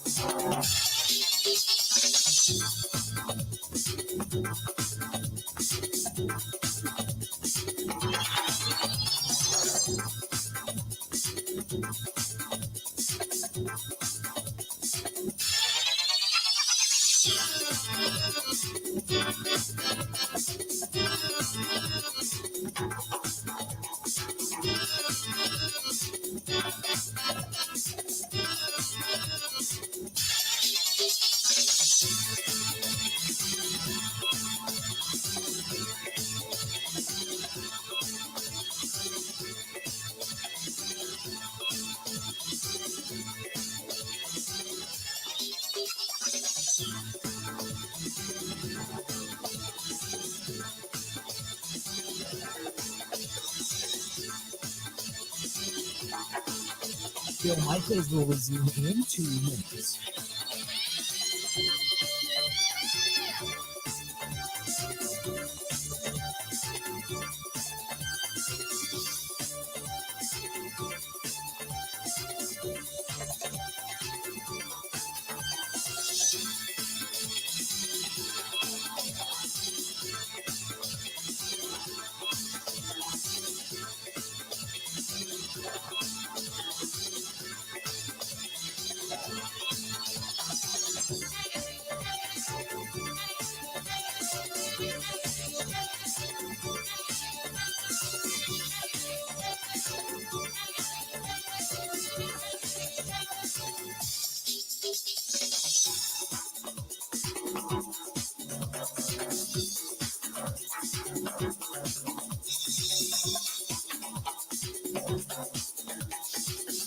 Bill Michaels will resume in 1 minute.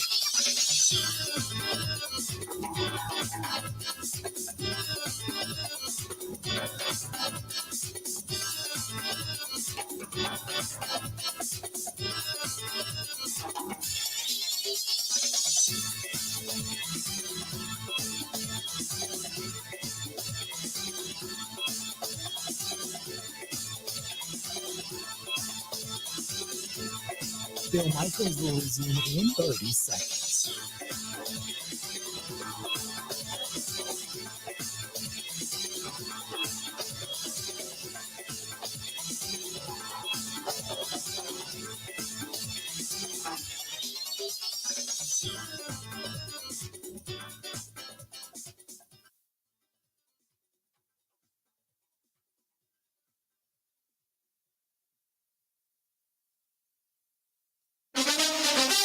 Now, in Green Bay, here's Mike Clemens. The Green Bay Packers installing a game plan for Sunday's game in Tampa against the Buccaneers. The Packers making a roster move. They released wide receiver Travis Fulgham, who'd been briefly with the team in camp back in 2020, then had some success that season with the Eagles. They added a linebacker, DQ Thomas, out of Middle Tennessee State. The Packers dominated the time of possession against the Bears Sunday night, but they gave up some big gains to Chicago's running backs, David Montgomery and Khalil Herbert, including a 28-yard run on a 2nd and 20 in the fourth quarter. Defensive tackle Jerron Reed on the Packers' run defense. We got kind of a little leaky in the fourth quarter.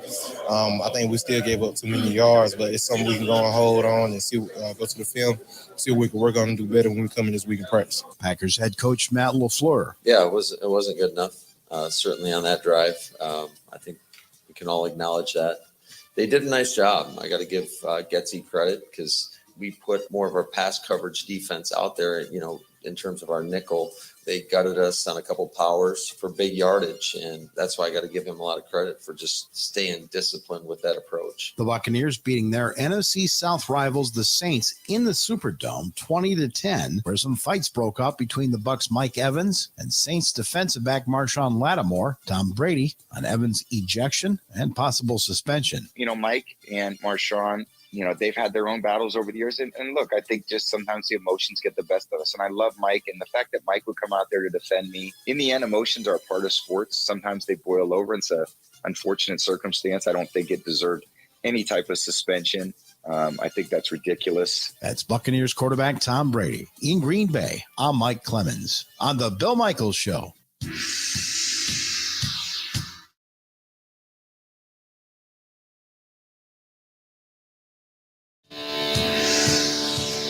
If you're out and about, maybe on 94, Johnson Creek area, you're an over-the-road truck driver, you are just listening to the program, or you just want to get good service, even if you're heading from Milwaukee or Madison, anywhere in between, that's our buddy J&L Tire Service, Lyle and the gang out there. They do not only great work, but also they do a lot of great things for the community. That's the reason we love working with them. They're honest, and they get the job done, and they get it done right, and they get it done in a timely fashion. So go to jnltire.com.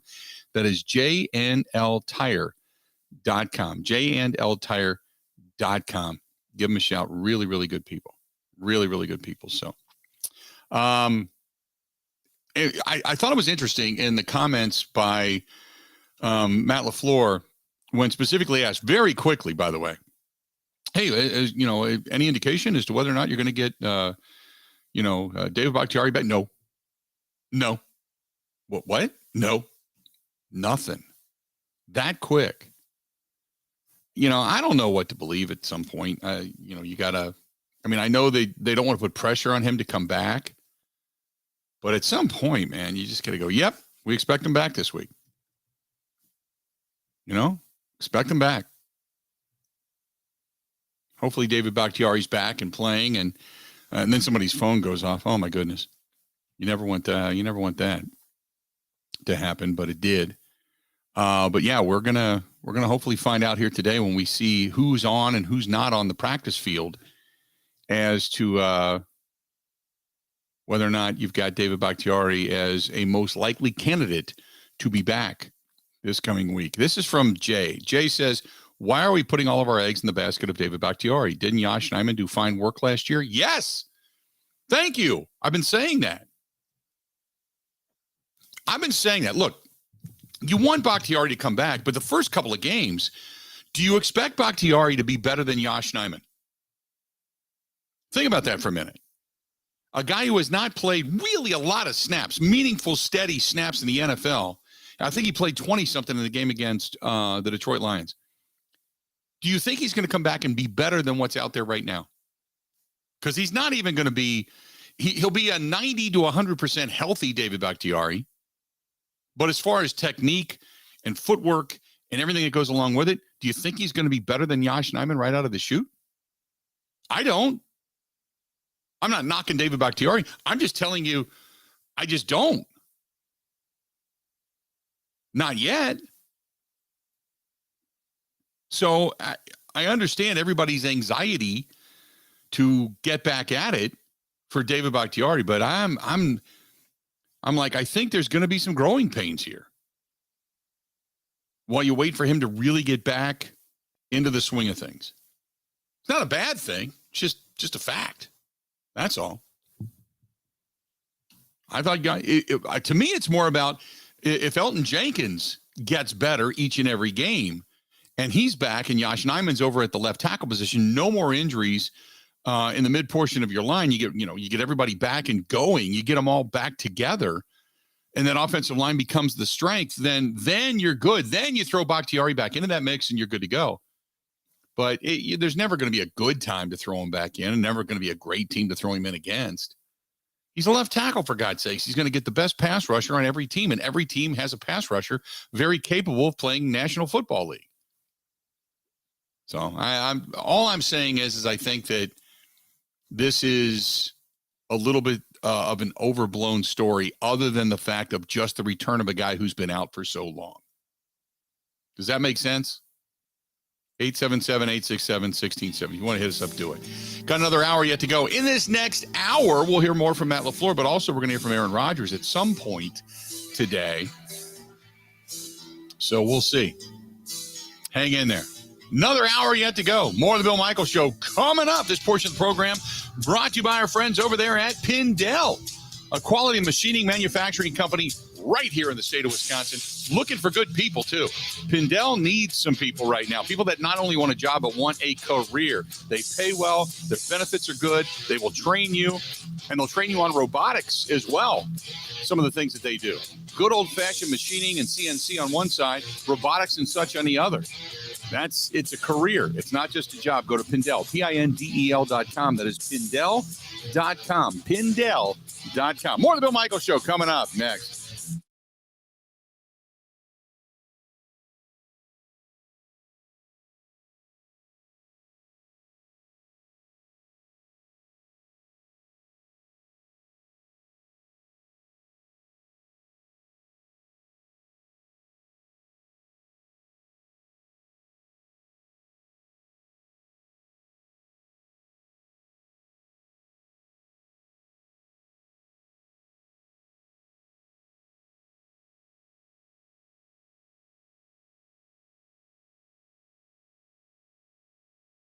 Yesterday, today, the man overseeing the appeal upheld the suspension.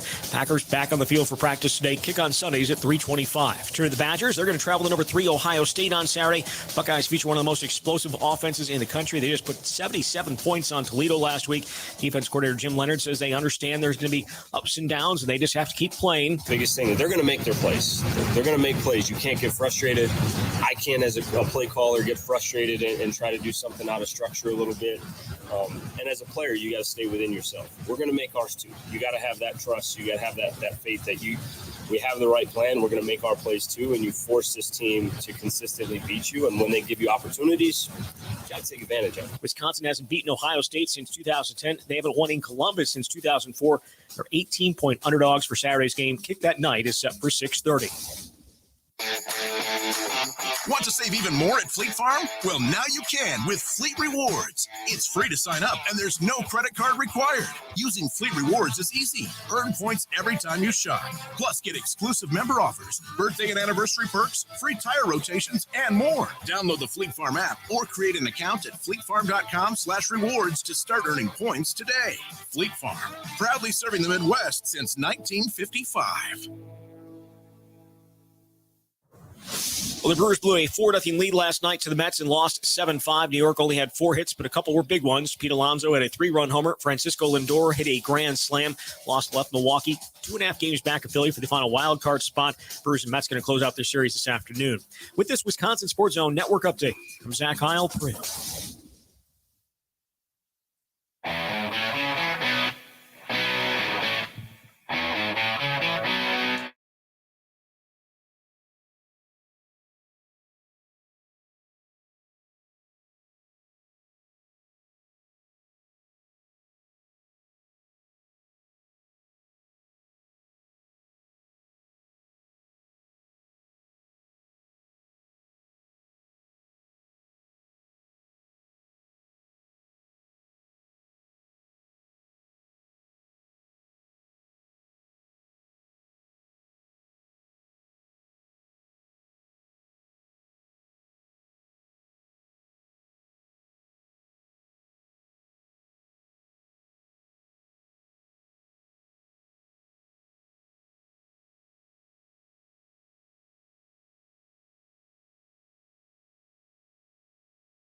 877-867-1670, 877-867-1670.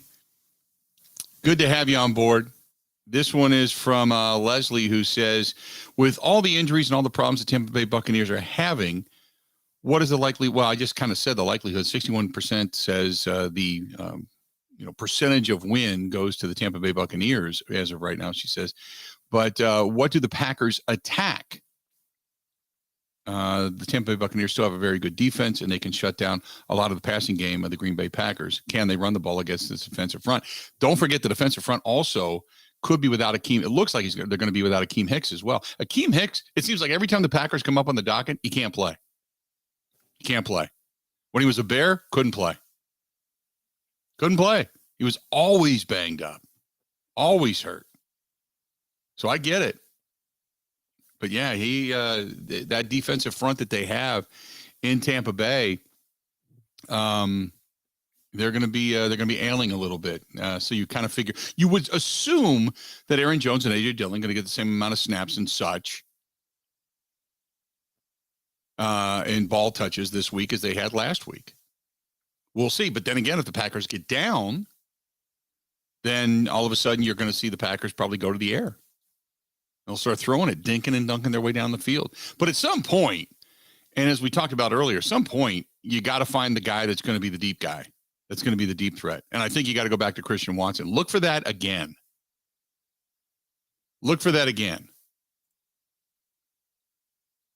Tidbit says, hey, Coach, any update on Bakhtiari? I haven't heard from the doctors yet as to what type of injury he actually has.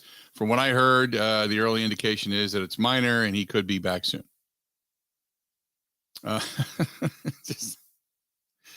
Right? That's what you're going to get out of Red China.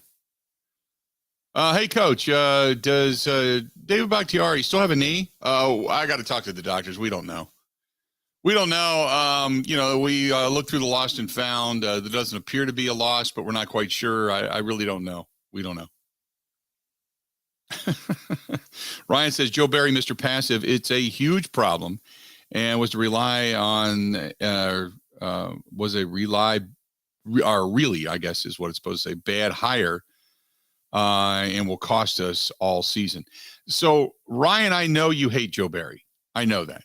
Here's my question, though, okay? Go back to last year in the 2021 season, okay? Go back to last year.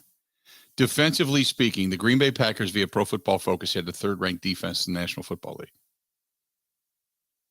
How can you look at Joe Barry and say he sucks? And he's got better personnel this year. In 2021, the Green Bay Packers had a 76.8 rating defensively overall. 76.8. Third best in the National Football League, behind only the Rams and the Saints. Okay? Their run defense was not good. That I'll give you. They were 12th. Tackling, they were second best. Pass rush, they were second best in the National Football League. Coverage, they were 7th in the National Football League. So overall defensively, they were third best last year in 2021. Tell me how, when you say Joe Barry, Mr. Passive, terrible hire, how can you say that when the results would indicate completely different and completely opposite?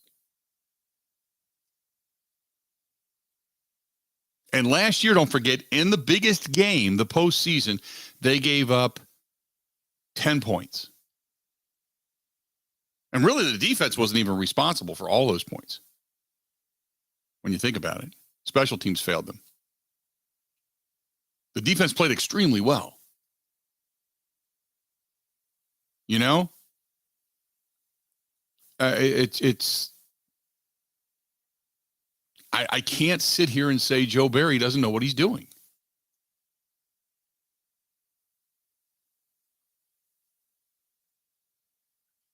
I can say the first game of last year and the first game of this year was vanilla. They tried to play this soft zone, didn't work for whatever reason, but that I'll agree with. But it's gone on consistently and gotten better. So each and every game last year and so far this year. Shouldn't say each and every game. He's only had one game this year that he's had a chance to get better. But it's gotten better.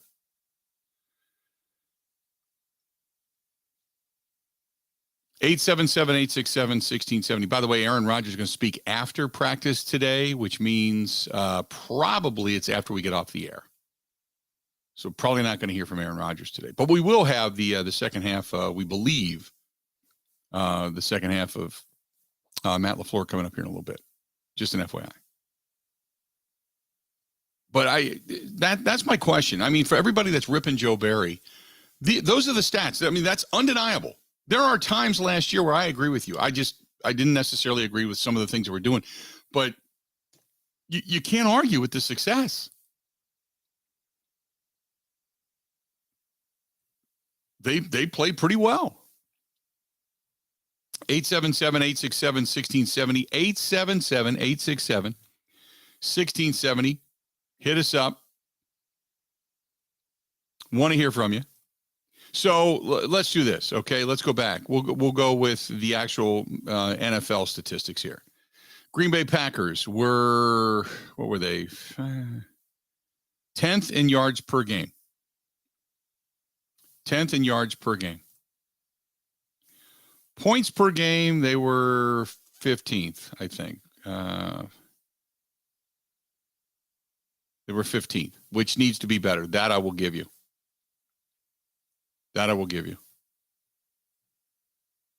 And rushing yards per game, they were 12th. Passing yards per game, they were 11th. The numbers weren't bad. The numbers weren't bad. And those are very, very real numbers. So I don't know. Last year, it was a better than average defense. It was better than the year before. Now you go to this year and you look defensively speaking, and yeah, they're down the bottom. They're 24th in overall defense right now. Stopping the run, they're 31st. Tackling, they're 31st, second to last in the National Football League, which probably has a lot to do with their run defense. Their pass rush right now, pass rush isn't bad. 9th overall. 9th overall. And when it comes to coverage in the National Football League, their coverage is not terrible right now. 13th overall. And that'll get better. So defensively speaking, they're low. I'll give you that. First two games, really a lot of that has to do with the game against the Minnesota Vikings. But I'll give you that. But I'm going to give them a little bit of time to kind of correct this. I'm not just going to say, oh, it sucks, because I didn't play a bad game. The first drive and the last drive of the game against the Bears were the two statistic wreckers, so to speak, for what the Packers did on Sunday night. Everything in between, though, they were really solid. 3 and outs, minimal yardage, minimal penalties, getting off the field on third down. Those stats you can't deny. Here's a question. I'll just ask this real quick, and we'll just throw it out there. You can hit us up on the Bud Light live stream. You can find me over on Twitter. You can email me. You call the show.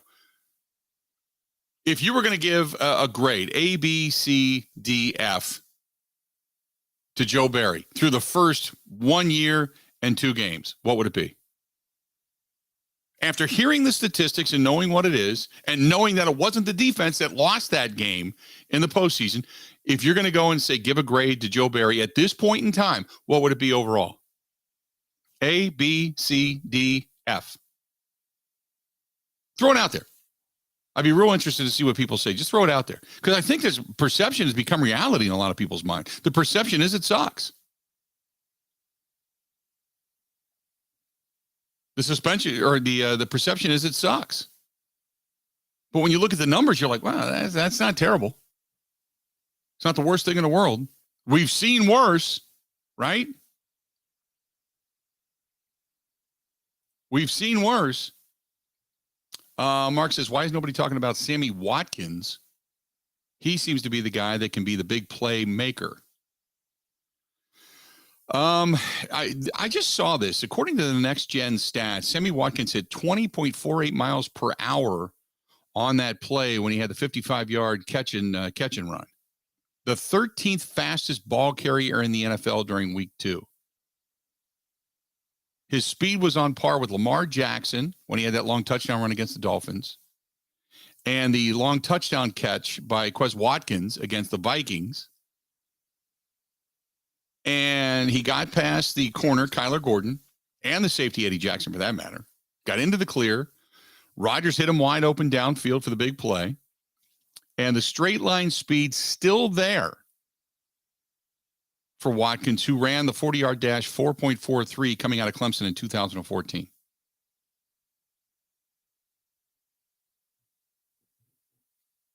So your downfield threat technically should be Sammy Watkins.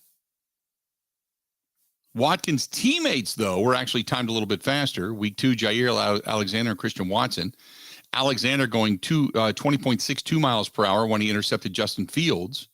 And Watson, 20.6 miles per hour on the 9-yard catch on a touchdown pass from Aaron Rodgers. And Watson has had, the second time in 2 weeks, one of the fastest times of the week. So really, Sammy Watkins has the veteran moves, but it's Christian Watson who has the speed and going downfield. Jeff says, I give Joe Barry a B. Richard says, I give Joe Barry a C. He's average, if not worse than average. Wait till it all comes to a head. But what if it doesn't? It did. We kept waiting for it last year. I'm not saying he's great. But I think the negativity I heaped on Joe Barry at this point, I think, is a little bit erroneous or a little bit too much, for lack of a better term. Do I think he's the best? Is he a Fritz Shermer? No. Is he even a Bill Belichick? No. But I think he's better than what some people are giving him credit for. It's like every time, people are still putting up fire capers, for God's sakes. Every time the Packers get run on or there's arm tackling, the fundamentals suck. There's no coaching. He should be fired. We need to get a real guy in here. And then they keep trading him out. They keep getting different coordinators. And all they are is setting themselves up for failure because everybody thinks they suck every time they give up a score. I think you got to look at it as a whole. You can't just look at it as a game. You just can't. And again, I go back to the fact that the postseason, last year, that was the one aspect of this whole thing that was good. Right? That's the one thing that was good. 877-867-1670. Hit us up. Let's do this. Got a lot of stuff coming in. This is from Thomas that I would give Joe Barry a C. We were supposed to have guys on D, so give him a C+. As much as I hate to say it, he gets a B+. We only remember the bad plays. B-. Complicated Fella says has a lot of high draft picks on D. The T seems to always play passively. D never seems to dictate play, and that's what people want to see rather than bend but don't break. Didn't they throughout the middle portion of that contest against the Bears the other night? Didn't they dictate everything? They got after Justin Field. In 3 drives they gave up 3 yards. In 4 drives they gave up 10. 4 straight 3-and-outs. If that's not dictating the defense, I don't know what is. Let's go to David, listening to us in Green Bay. David, how you doing today, man? What's going on? Hey, Bill. Doing great. Thanks for taking my call. Glad to hear you up here in Green Bay, Wisconsin. Glad to be back. What's up? I give Joe Barry an A-, man.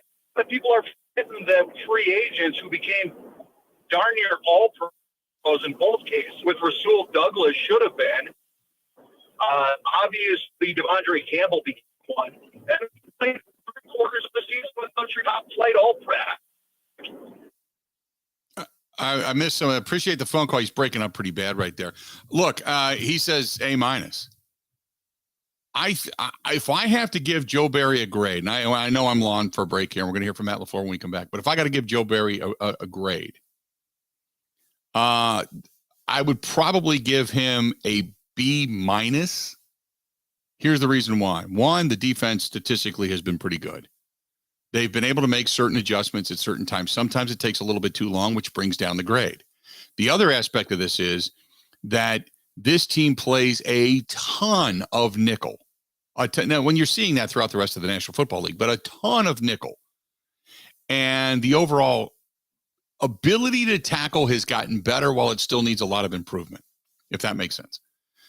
So, and when you do that, you're usually pulling your defensive lineman out. You're not beefy in the trenches. But I would have to probably give them a B-. They're better than average. They're not great. But I think watch throughout the season. they will ascend. I really believe that. Watch throughout the season. And when you talk about draft choices, first-round draft choices, you got Jair Alexander, first-round draft choice. Darnell Savage, first-round draft choice. Eric Stokes, first-round draft choice. Quay Walker, first-round draft choice.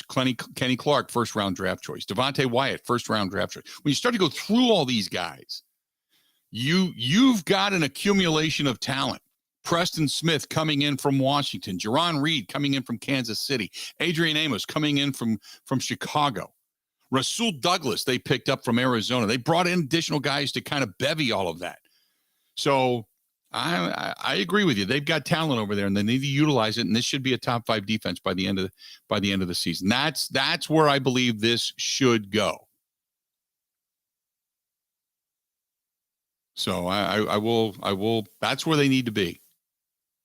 That's where they need to be. Let's do this. We're going to come back. We're going to hear a little bit more from Matt LaFleur as he continued on. I want to get the second half of his presser. Stay tuned. We've got a lot more of the Bill Michaels Show coming up. This portion of the program brought to you by our friends at Kunis RV and Kunis Automotive. Kunis RV, boy, I tell you what, the big unit cruiser was well received all throughout the state. South Dakota as well, out in Sturgis.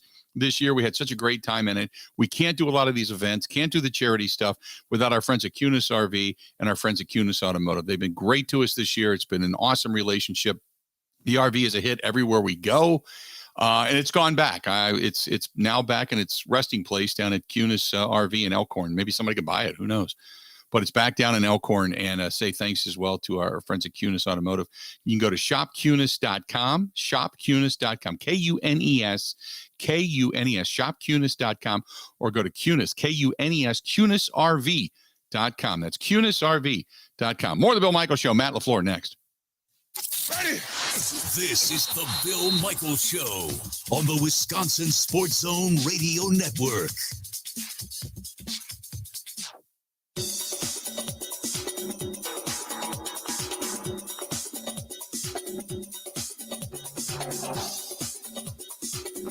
Bill Michaels will resume in 3 minutes.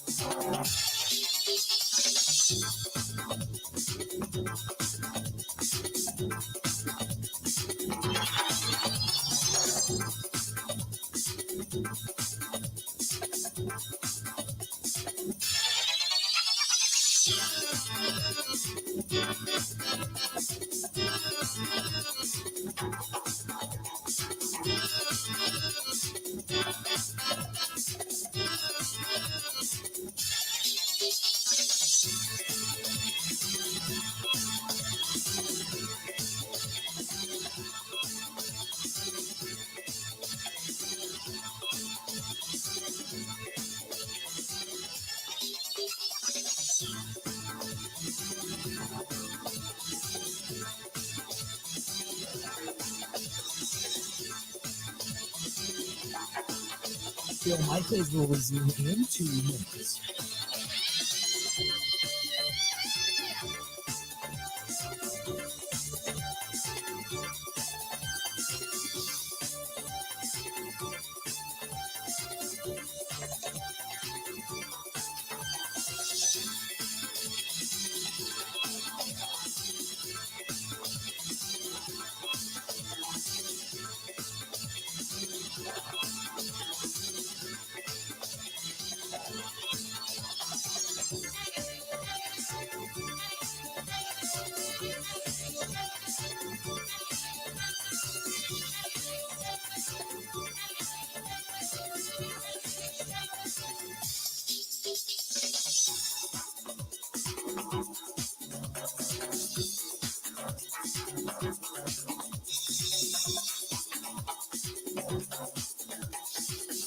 Bill Michaels will resume in 1 minute.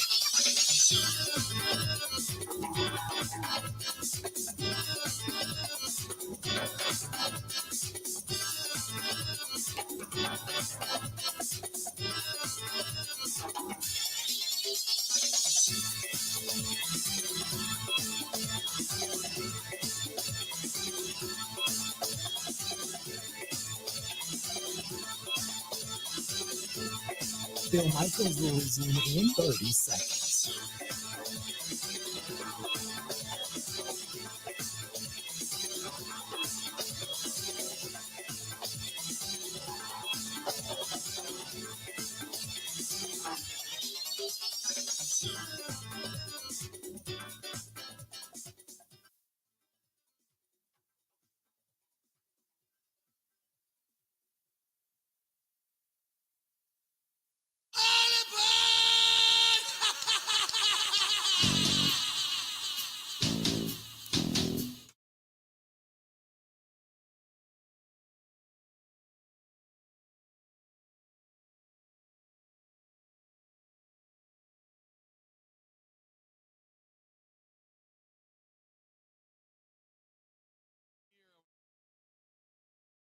driveway, and I thought, I maybe have a week or two before I got to put it away, and I'm starting to think about it. Not only are there great deals, so if you're looking for something for next year, there's great deals at Skipper Buds right now, but also if you're thinking about winterization, storing it, getting it shrink wrapped, you might want to go to Skipper Buds, get that thing taken care of. The more you take care of it in the off season, the better it treats you in boating season.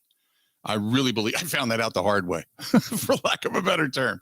So get a hold of our friends at Skipper Buds, specifically out in Pewaukee, which, Todd's the GM out there, and really good dude, really good guy, and has helped me out with my boat and such over the years. 262-544-1200, 262-544-1200. Ask for Todd. 262-544-1200. That's Skipper Buds. If you're looking for winterization, storage, wrapping it, or maybe you're looking for an end-of-year deal or trading one in, now's the time to do it. That's skipperbuds.com. Again, skipperbuds.com.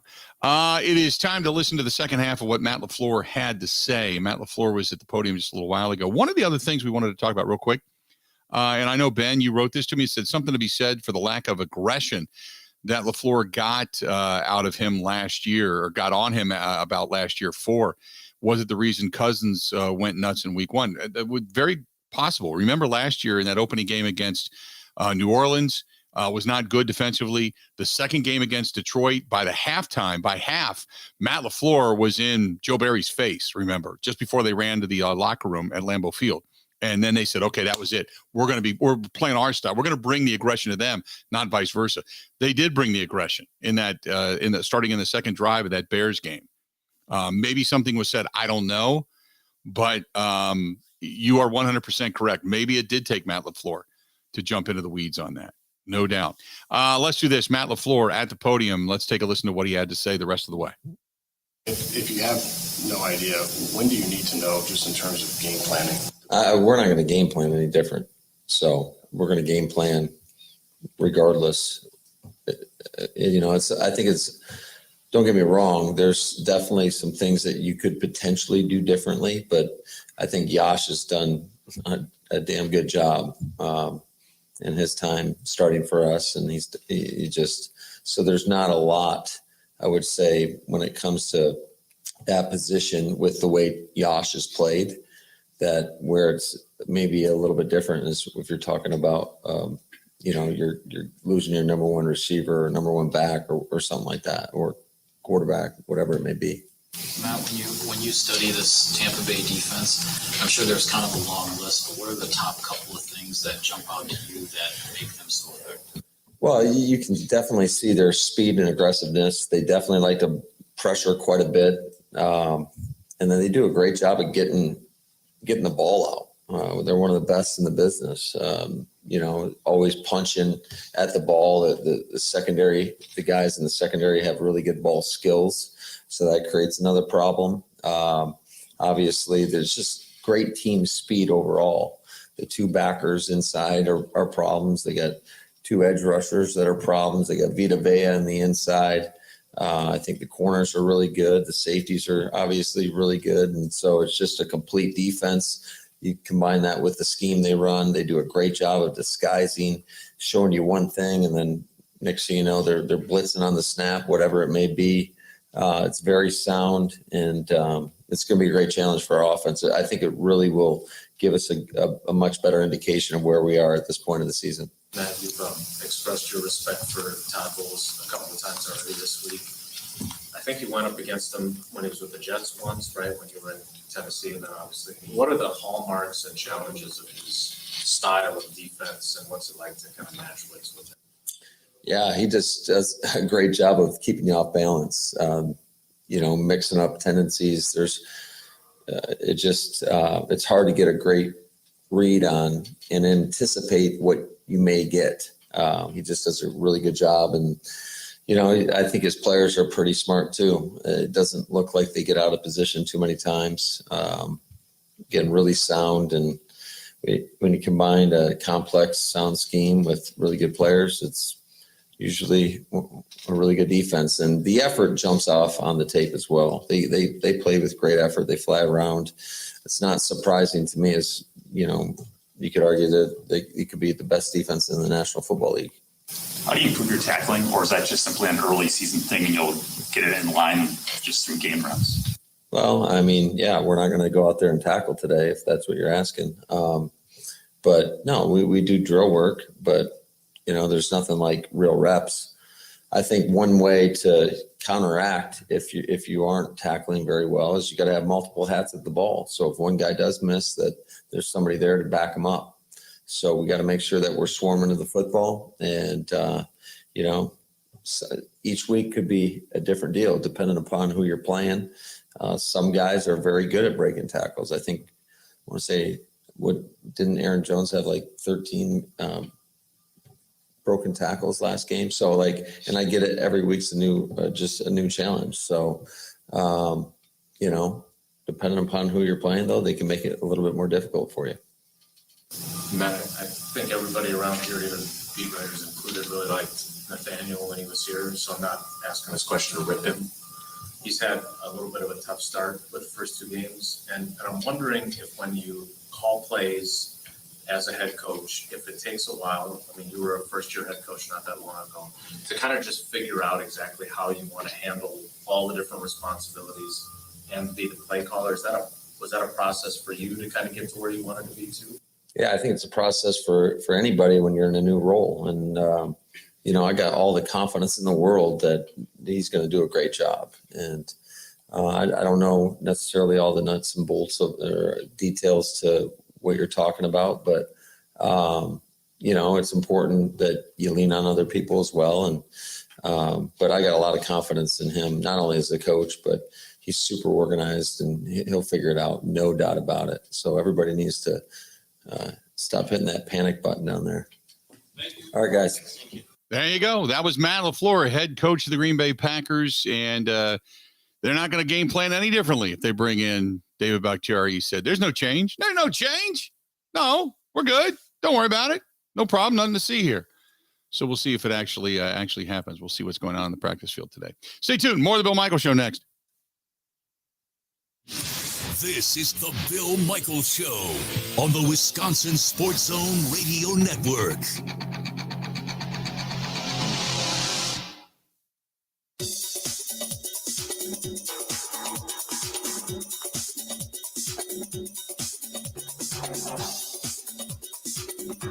Bill Michaels will resume in 5 minutes.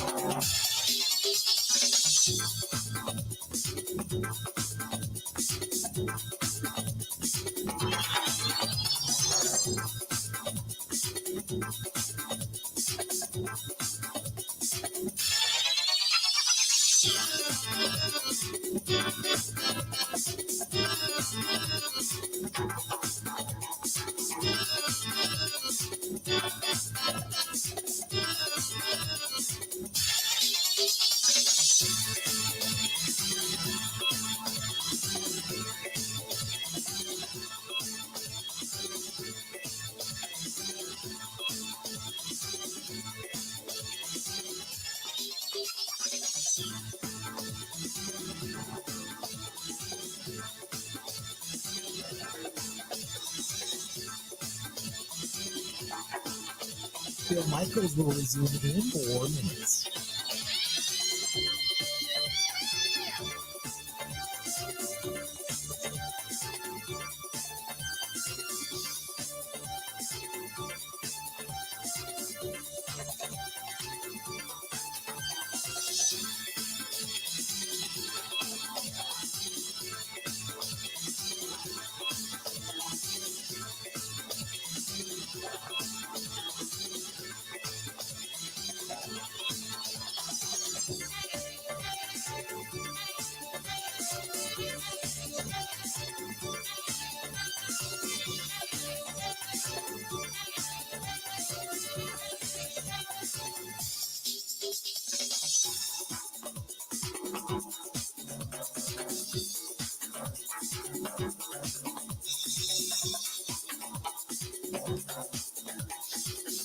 Bill Michaels will resume in 3 minutes.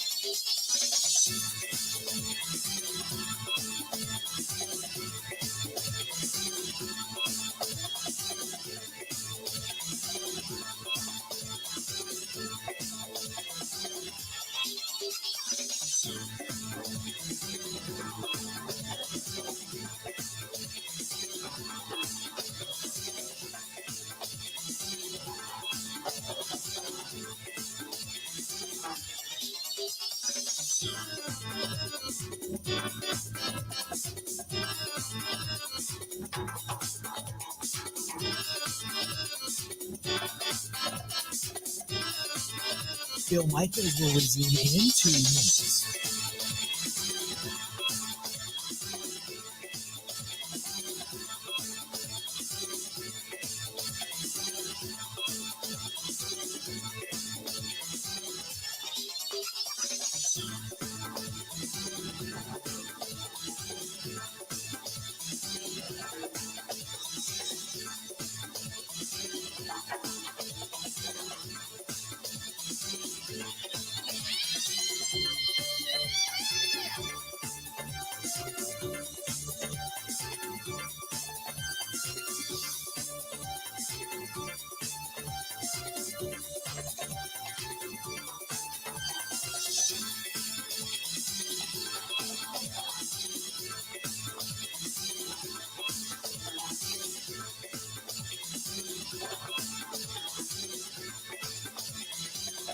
Phil Michaels will resume in 1 minute.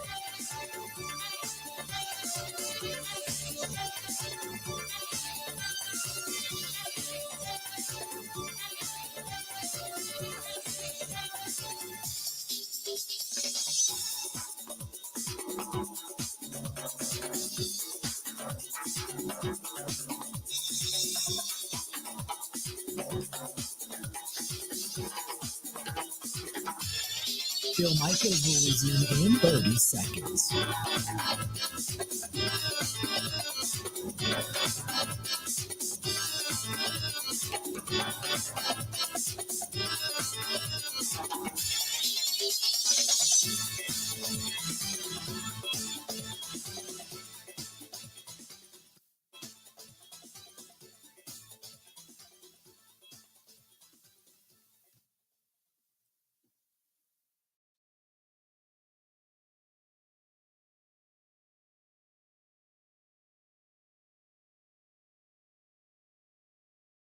Great place to eat if you're going to be out in the western portion of the state of Wisconsin. La Crosse, Wisconsin, to be specific.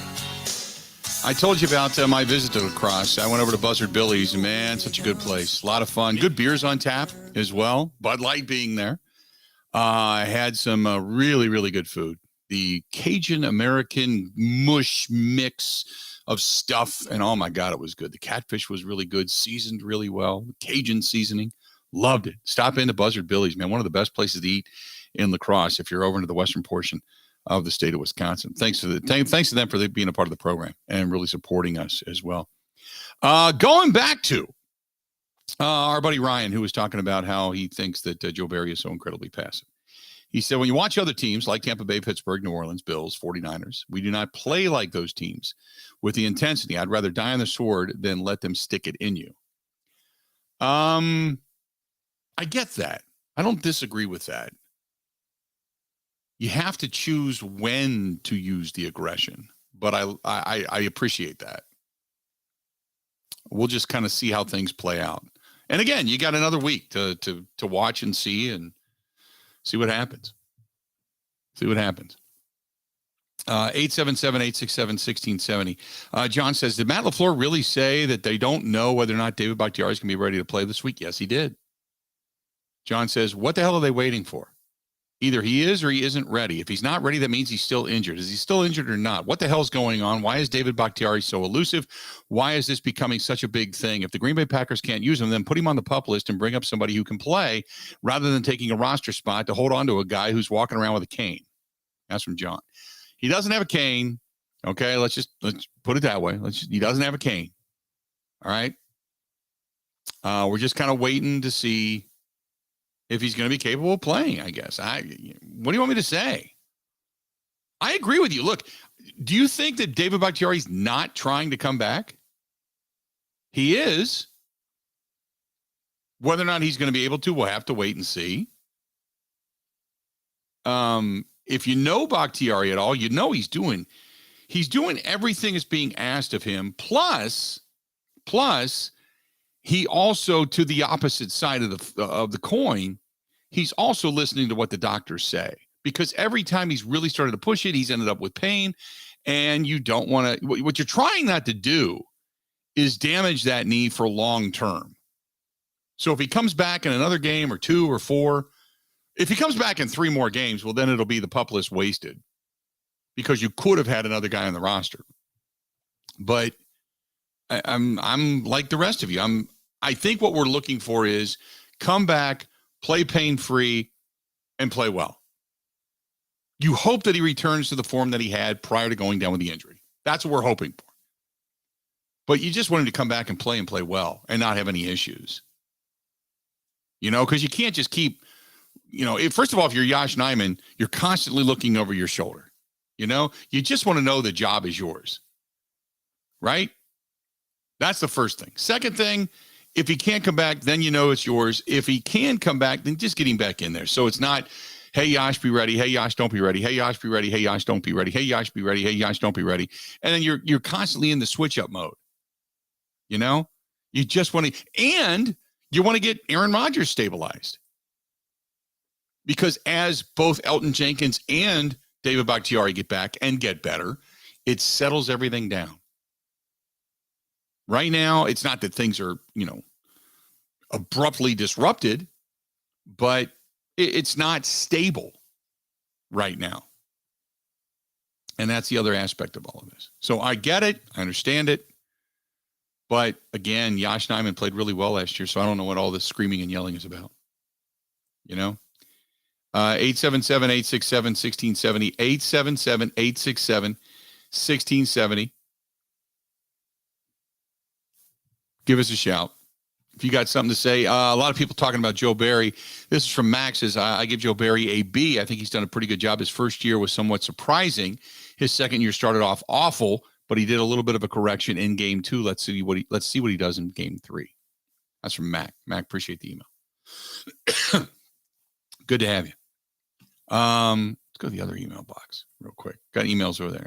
This one's from Mike. Mike says, I think I give Joe Barry a B. It pains me to say it. He sucked when he was with Detroit. Wasn't much better with the Washington Commanders than Redskins.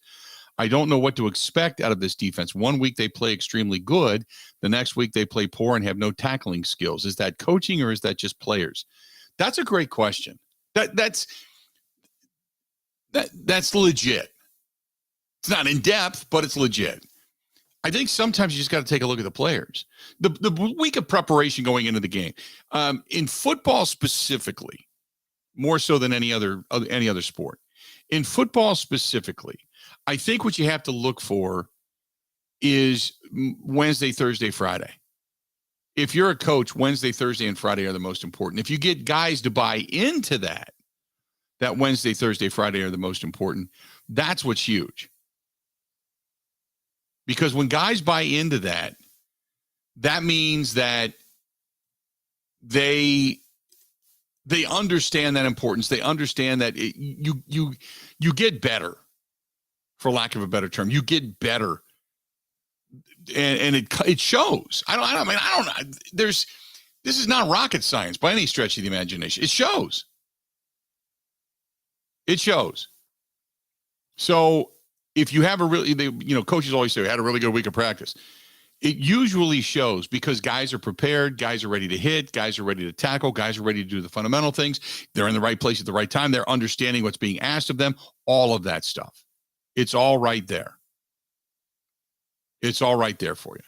So to answer your question,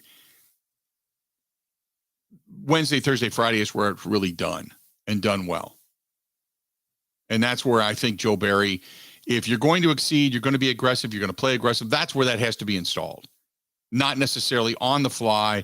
And now you can dial things up. You can certainly say, hey, we're going to start bringing the blitz because they're not handling it really well and play more aggressive. Yes, that I agree with. But really it's during the week. And that's also incumbent upon Matt LaFleur. If Matt LaFleur feels like this defense is not aggressive enough, going back to what Ryan said, let's say you'd rather, kind of deliver the blow than take it and then try to read and react. If you're going to deliver the blow, that's where Matt LaFleur goes to Joe Barry and said, you know what, this game plan this week, let's kick their ass. Let's just unload on them. Let's go down swinging, that type of thing. But you can't just run willy-nilly. You can't hair on fire because eventually it'll catch you. Because when you overrun plays, when you overplay, when you over pursue, when you over penetrate, it eventually comes back to burn you. Because some coach out there will say, hey, they're going to do anything they can to get to us. So let's let them come on in. That'll free up everybody else downfield. Here you go. Bloop, bloop, bloop, bloop, bloop. Suddenly screen passes begin to work. Suddenly plays over the middle begin to work. Those are the things that offensive coordinator looks for to keep you as a defense honest. You can come after us all you want, but when you do, you're going to vacate a hole, and we're going to find that hole. That's the reason things like that work. Tidbit says the reason David Bakhtiari is even on the team is because he's Aaron Rodgers' best friend. That's not it. The guy's been a Pro Bowl player. When a guy like that talent and that contract is on your squad, first of all, you can't afford to cut him loose. Secondly, it's not because he's Aaron Rodgers. He could be, think about this, he could be Aaron Rodgers' best friend because he's been Aaron Rodgers' best protector. He didn't get on the team. He didn't make the team because he was Aaron Rodgers' best friend. He became the best friend because he was the best protector that Aaron Rodgers had, and they had a really good relationship that way. One more. Let's step out, take a quick break, come back. We got a lot more to get to before we get out of here for the day. Hey, I was talking a little earlier about many different places to go. If you're going to go watch the game this weekend and you're not doing anything, good place, Nice Ash Cigar Bar, downtown Waukesha, theniceash.com. That's theniceash.com. Some new bartenders down there as well. Yeah, Joette's changing out the bartenders a little bit. Trish and them, they're still there, Trish and Kristen and such, but got some new ones down there. So stop in, say hi, introduce yourself. Good people down there. TheNiceAsh.com, 323 West Main Street, downtown Waukesha. More of the Bill Michaels Show next. Covering Wisconsin sports like a blanket. This is the Bill Michaels Show on the Wisconsin Sports Zone Radio Network. One of the worst things that you can hear, you have cancer. The worst is when you hear the words, your child has cancer. When a child is diagnosed with cancer, it changes their world. Sometimes they can't even do things that they really love, like playing soccer, riding a bike, going to prom, attending school. Children with cancer spend a lot of time away from others. Time in the hospital, treatments, tired, nauseous, and they feel isolated. That's where Special Spaces Wisconsin steps in. They provide these children with a special space where they can not only sleep, but they can play, they can heal, they can spend time away from the challenges of their illness. It's a customized bedroom designed just for them. How about a princess castle or a pirate ship or a sports-themed bedroom? They transform that child's existing bedroom into a place that only he or she can imagine, a place for them just to be a kid.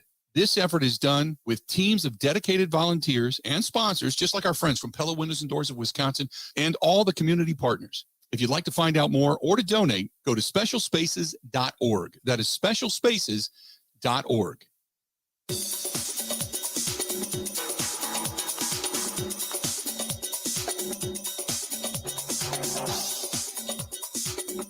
Bill Michaels will resume in 3 minutes.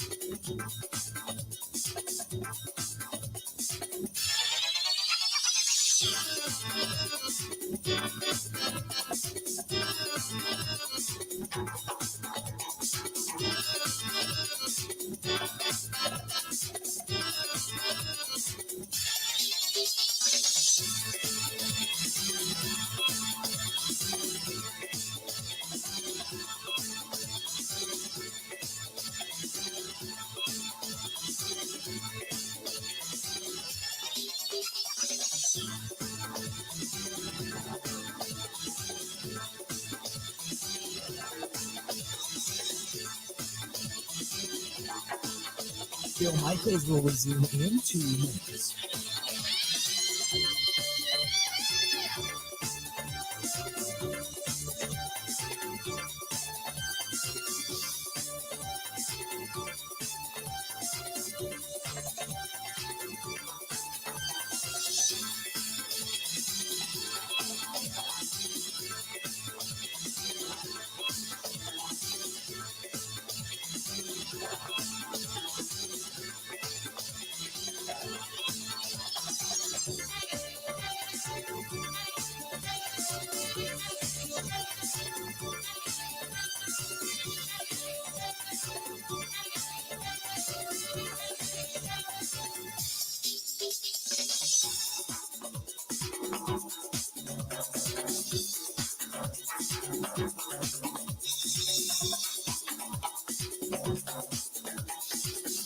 Bill Michaels will resume in 1 minute.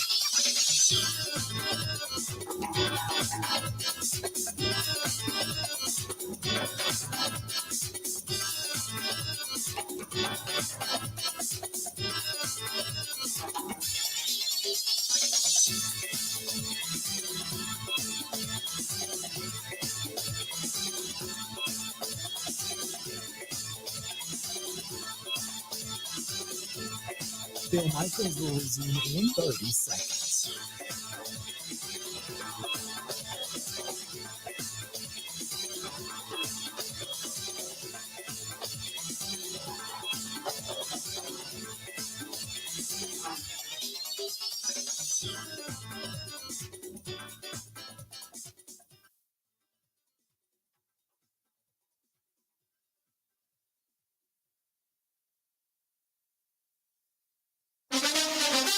Now, in Green Bay, here's Mike Clemens. The Packers holding practice to prepare for the 2-0 Buccaneers. The game Sunday afternoon in Tampa. Former Packers backup quarterback Kurt Benkert got signed by the 49ers yesterday after Trey Lance went in for season-ending ankle surgery. The Packers defense held the Chicago Bears to just 10 points Sunday night here at Lambeau, but the Bears were able to go 71 yards in just 7 plays and score a touchdown in their opening drive. Packers safety Darnell Savage Jr. First series, it's always tough from the outside. You never really, but normally offenses have their first 15 plays scripted out, so they're supposed to work. Whatever, they went down to score, but we buckled up after that. They got back to their regular stuff and played a good game. Packers head coach Matt LaFleur says the Buccaneers are still loaded with veteran players. They've got stars on, every phase of their ball, and being around a bunch of those guys at the Pro Bowl, got a lot of respect for the players there. And it's going to be a great challenge for us to go down to Tampa and their environment. And we're going to have to be our best. The Buccaneers have signed free agent wideout Cole Beasley to their practice squad. That's because both Chris Goddard and Julio Jones have hamstring injuries. Do the Bucs need to get creative with their passing game? Quarterback Tom Brady. Yeah, we have to. Who's ever in there has to do it. Chris, Julio, Mike was out. So Donnie was out. Wells was out. Line fought hard. All the guys that were in there fought hard. So really tough team, really well coached team we really struggle with. So it feels good to win. That's Tom Brady. In Green Bay, I'm Mike Clemens on the Bill Michaels Show.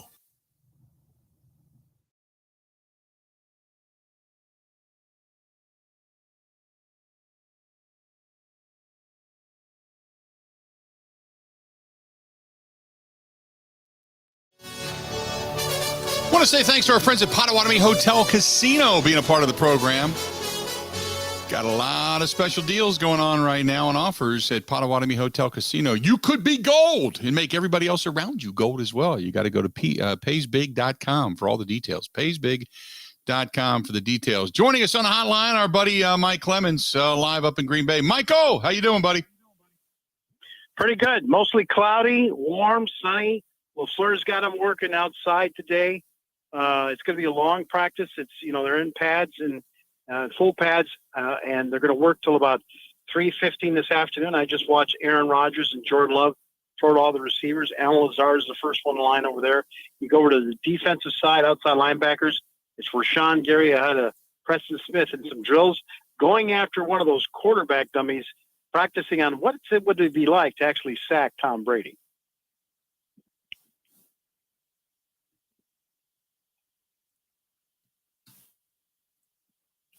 Don't think Ben has it.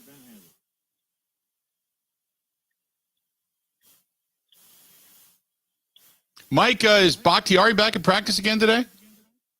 I actually wasn't able to tell with the offensive line. We're on the opposite side of the field. But Matt LaFleur talked about it today in the press conference.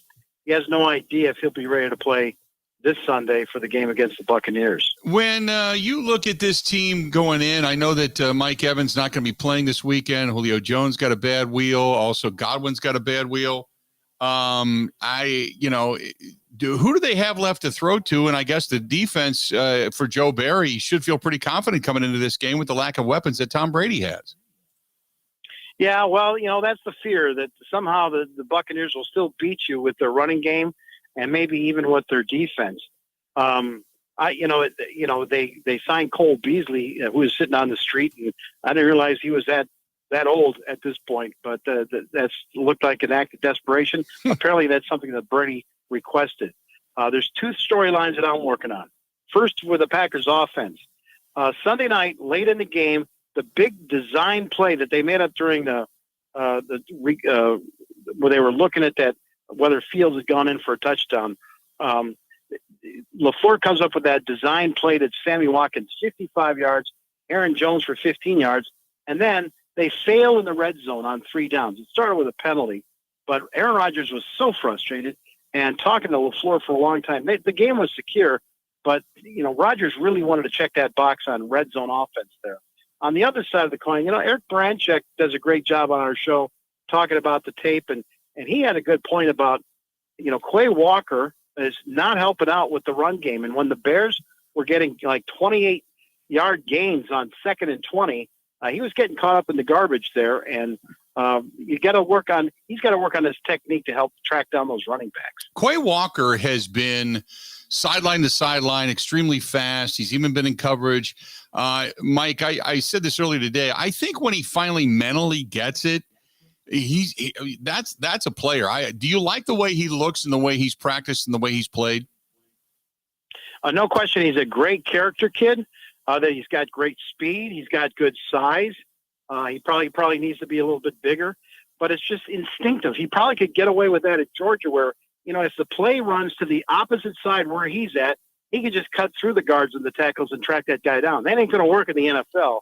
He has to change his brain and think about, I got to go down the line. I got to make a 45-degree angle and decide to meet that guy outside to help out Devondre Campbell, who's being double teamed. Otherwise, that's how these guys are getting, 15, 20. That's you end up having Darnell Savage making tackles on running backs. Hey, real quick, I wanted to ask you about Sammy Watkins as well. We were sitting here talking about downfield threats because we haven't seen a lot of it. Usually it's been catch and run for big yardage. Is Sammy Watkins the downfield threat, or is eventually Christian Watson going to be the downfield threat, do you think? I think Christian Watson is the future. I think that they coach that guy up. They want him to be number one as soon as possible, maybe even this season as a rookie. But for right now, I think that's what they showed you with Watkins. They're hands that they can trust. They figured out a way to get him open against that Bears defense. And, even Aaron Rodgers said the days of a guy with 15 catches and the next one with 4 or 5 are over, referring to Devontae Adams. And he's like, it's going to be 3, 3, 3, 2, 2. Everyone's going to get the ball until someone else emerges that he can trust. Mike, good stuff as always, buddy. Appreciate it. And we're going to talk again real soon, okay? Thank you, Bill. All right, buddy. Talk to you. There you go. That's our buddy Mike Clemens joining us for a few minutes on the hotline as he is live at practice. Seeing Bakhtiari out there, giving us a little bit of his take on things. Don't forget, coming up tonight, we're going to be live. We're going to be at the Mecca Sports Bar and Grill downtown in the Deer District, downtown Milwaukee. It's brought to you by our friends at Bud Light, the official beer sponsor of the Bill Michaels Sports Talk Network. The Bill Michaels Huddle tonight, live 6 to 8 o'clock. Be a face in the crowd. Come on down.